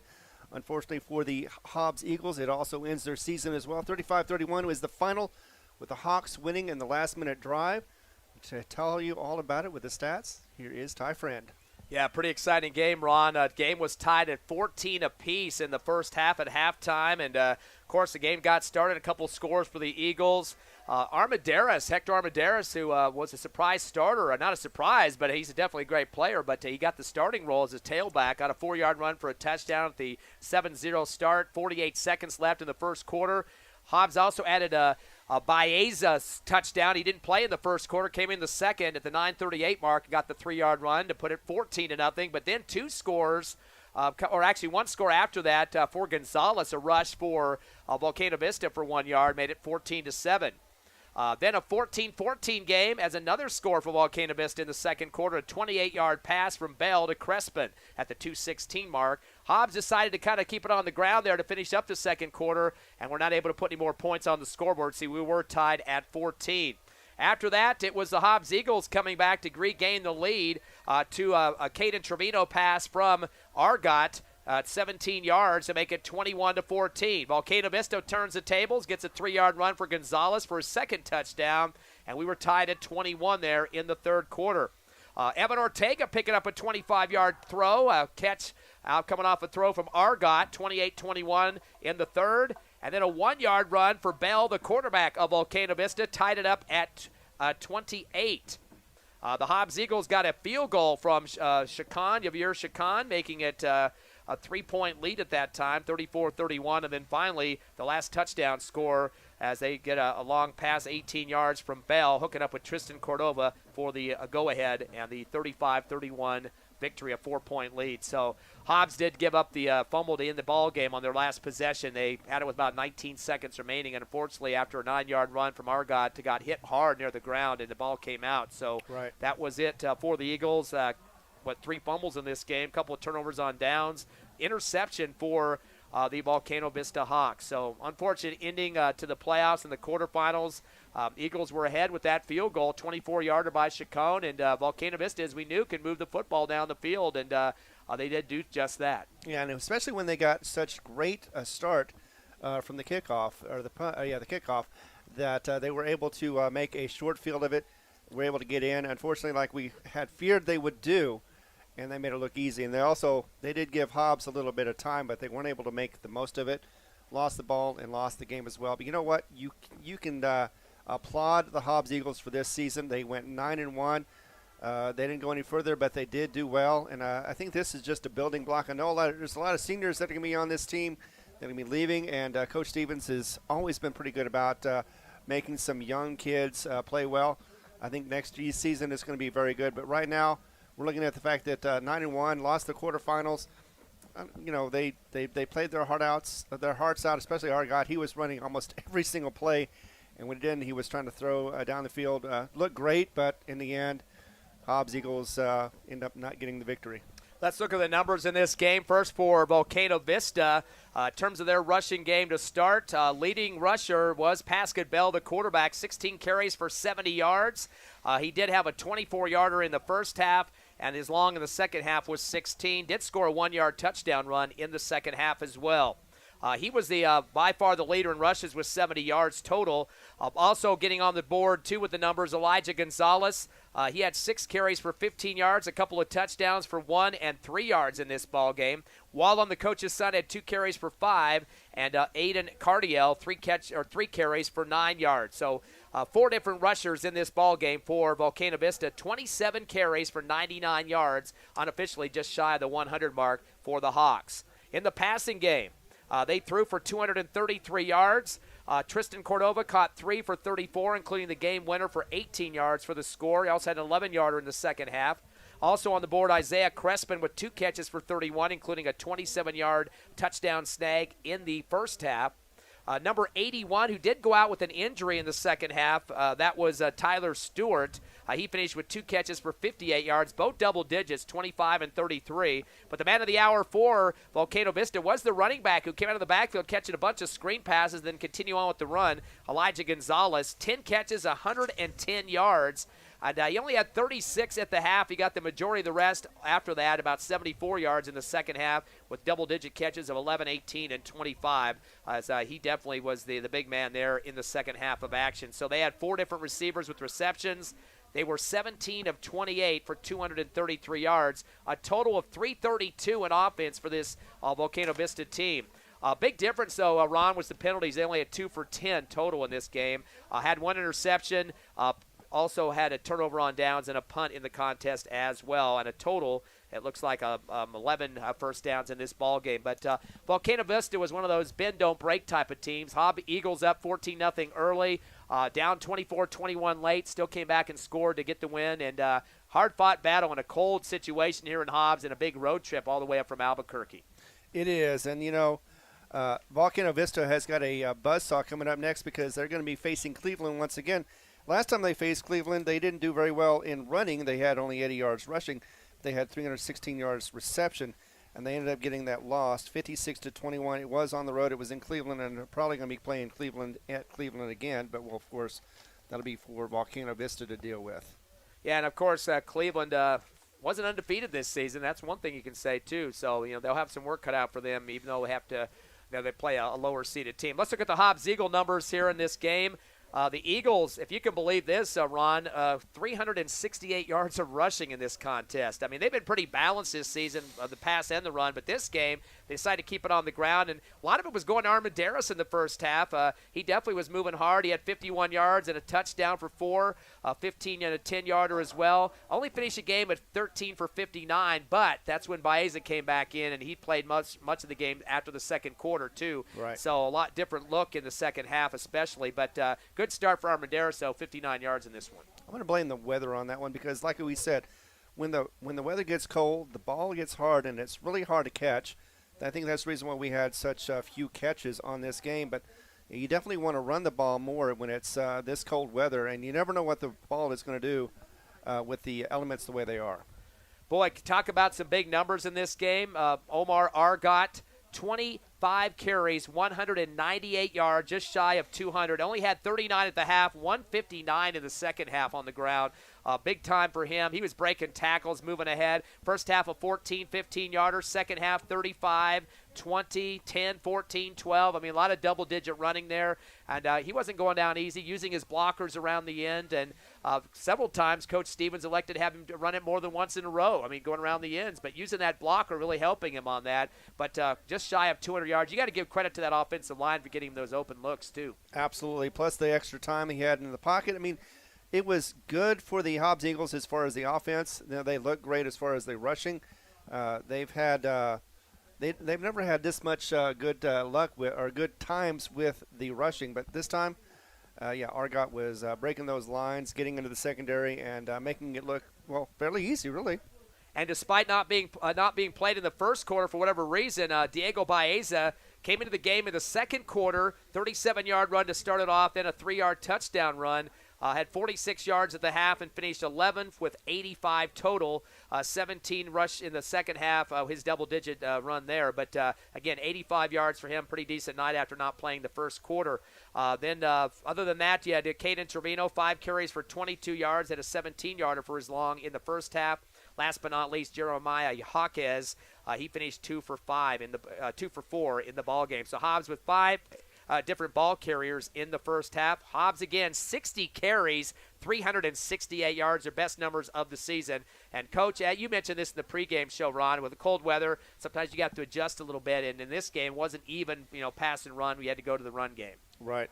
And unfortunately, if it was a different situation, it would have been a day earlier. The weather would have been less of a factor. Or tomorrow. Or even tomorrow, maybe even, yes.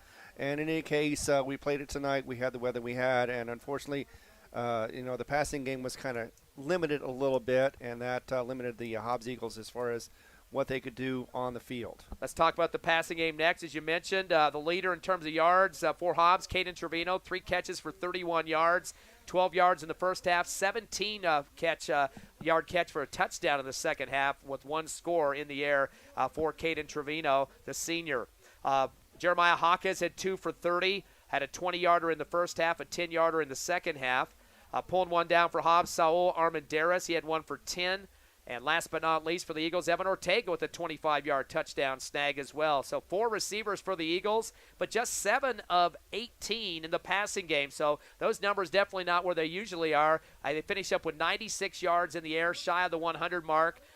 They had a total, though, of 464 yards. That was better than Volcano Vista's 332, but unfortunately the scoreboard wins the ball game. Exactly. No matter what you do on the field, it's the points that count, and that is the unfortunate thing for the Hobbs Eagles. They played a great game, but they couldn't get it in the end. 6 penalties for 77 yards and a total of 22 first downs compared to 11 for Volcano Vista. So they win that stat category. Yes. Lost the penalty stats, but they do win the first downs. That means very consistent movement of the football. But, again, we had some issues with some penalties and some turnovers that really cost us.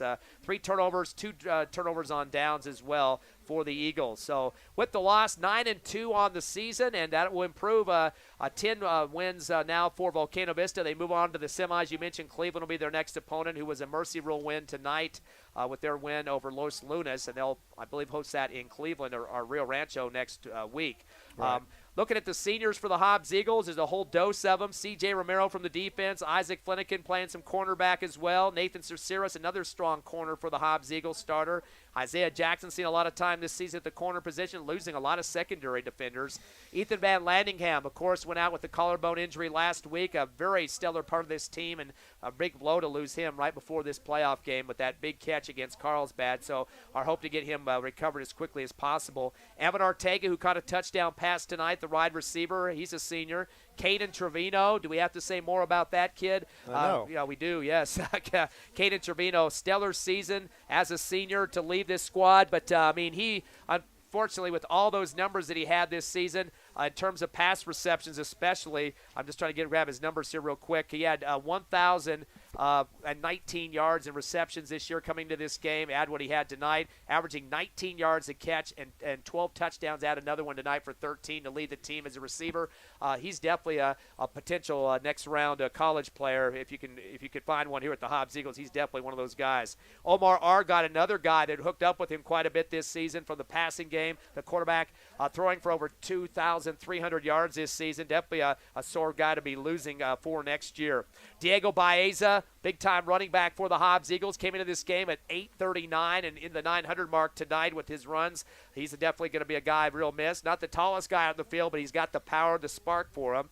Jordan Chisholm, big-time defensive player for the Hobbs Eagles, one of the leaders for interceptions this season, unfortunately retiring from the squad. Hector Armendariz plays on special teams, coming out of the backfield tonight as a starter at running back. Again, a little spark plug as well, just like Baeza was for the season.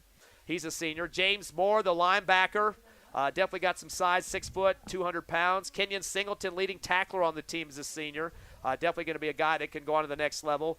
Humberto Cadena on the squad as well for the season, one of the defensive players. Cassius Martin, another senior defensive tackle. Some big kids for Hobbs and could move around the field quite a bit. Andre Alvarado coming out of the linebacking core. He's another big kid, 6 foot, 260. DeAndre Haynes hurt his game a lot on the defensive line this season. Another big kid at 6 foot, 220. Oliver Hill, 315 pounds, packing the power for the Hobbs Eagle defense, defensive tackle. Brian Salace, another guard for the Eagles, 6'2", 310. This is probably one of the bigger teams we've had on both lines this season. Juan Garcia, a senior for the line as well for the Eagles. Joaquin Sanchez, 5'9", 165. Not one of the biggest guys in the line, but definitely can move around quite a bit for Hobbs. As we continue on the senior roster this year, here's Shakan with a couple of field goals in this game. One of the best soccer-style kickers that we've seen throughout the last few years. He definitely is going to be a sore miss for the Eagles next year. And Boston Hatfield, big number 90 for the Eagles, 6'4", 195. And if I missed a senior, I very much apologize for that. There's a couple of guys we didn't have marked down here for which year they were, but I think we got everybody, and if we didn't, I very much apologize for that. But talk about a great season, Ron. We knew this was going to be a great squad.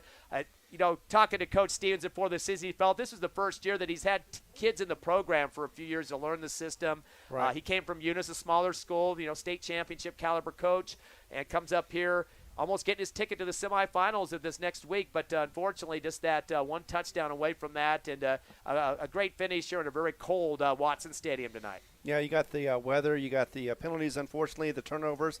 all these things accumulated up, and Hobbs, unfortunately, on the wrong side of those, and ends up with a small loss. I mean, they played their hearts out. I will tell them this, and they do not have a thing to hang their hat on or hang their head about because they gave it their all. They left it on the field like you're supposed to. It was just 1 minute too early.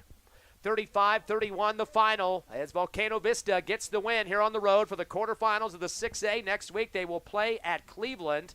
Rio Rancho is the town, of course, for the Storm, the number 1 seed in the state as they take on Volcano Vista at number 5. And so the Hobbs Eagles dropped to 9-2.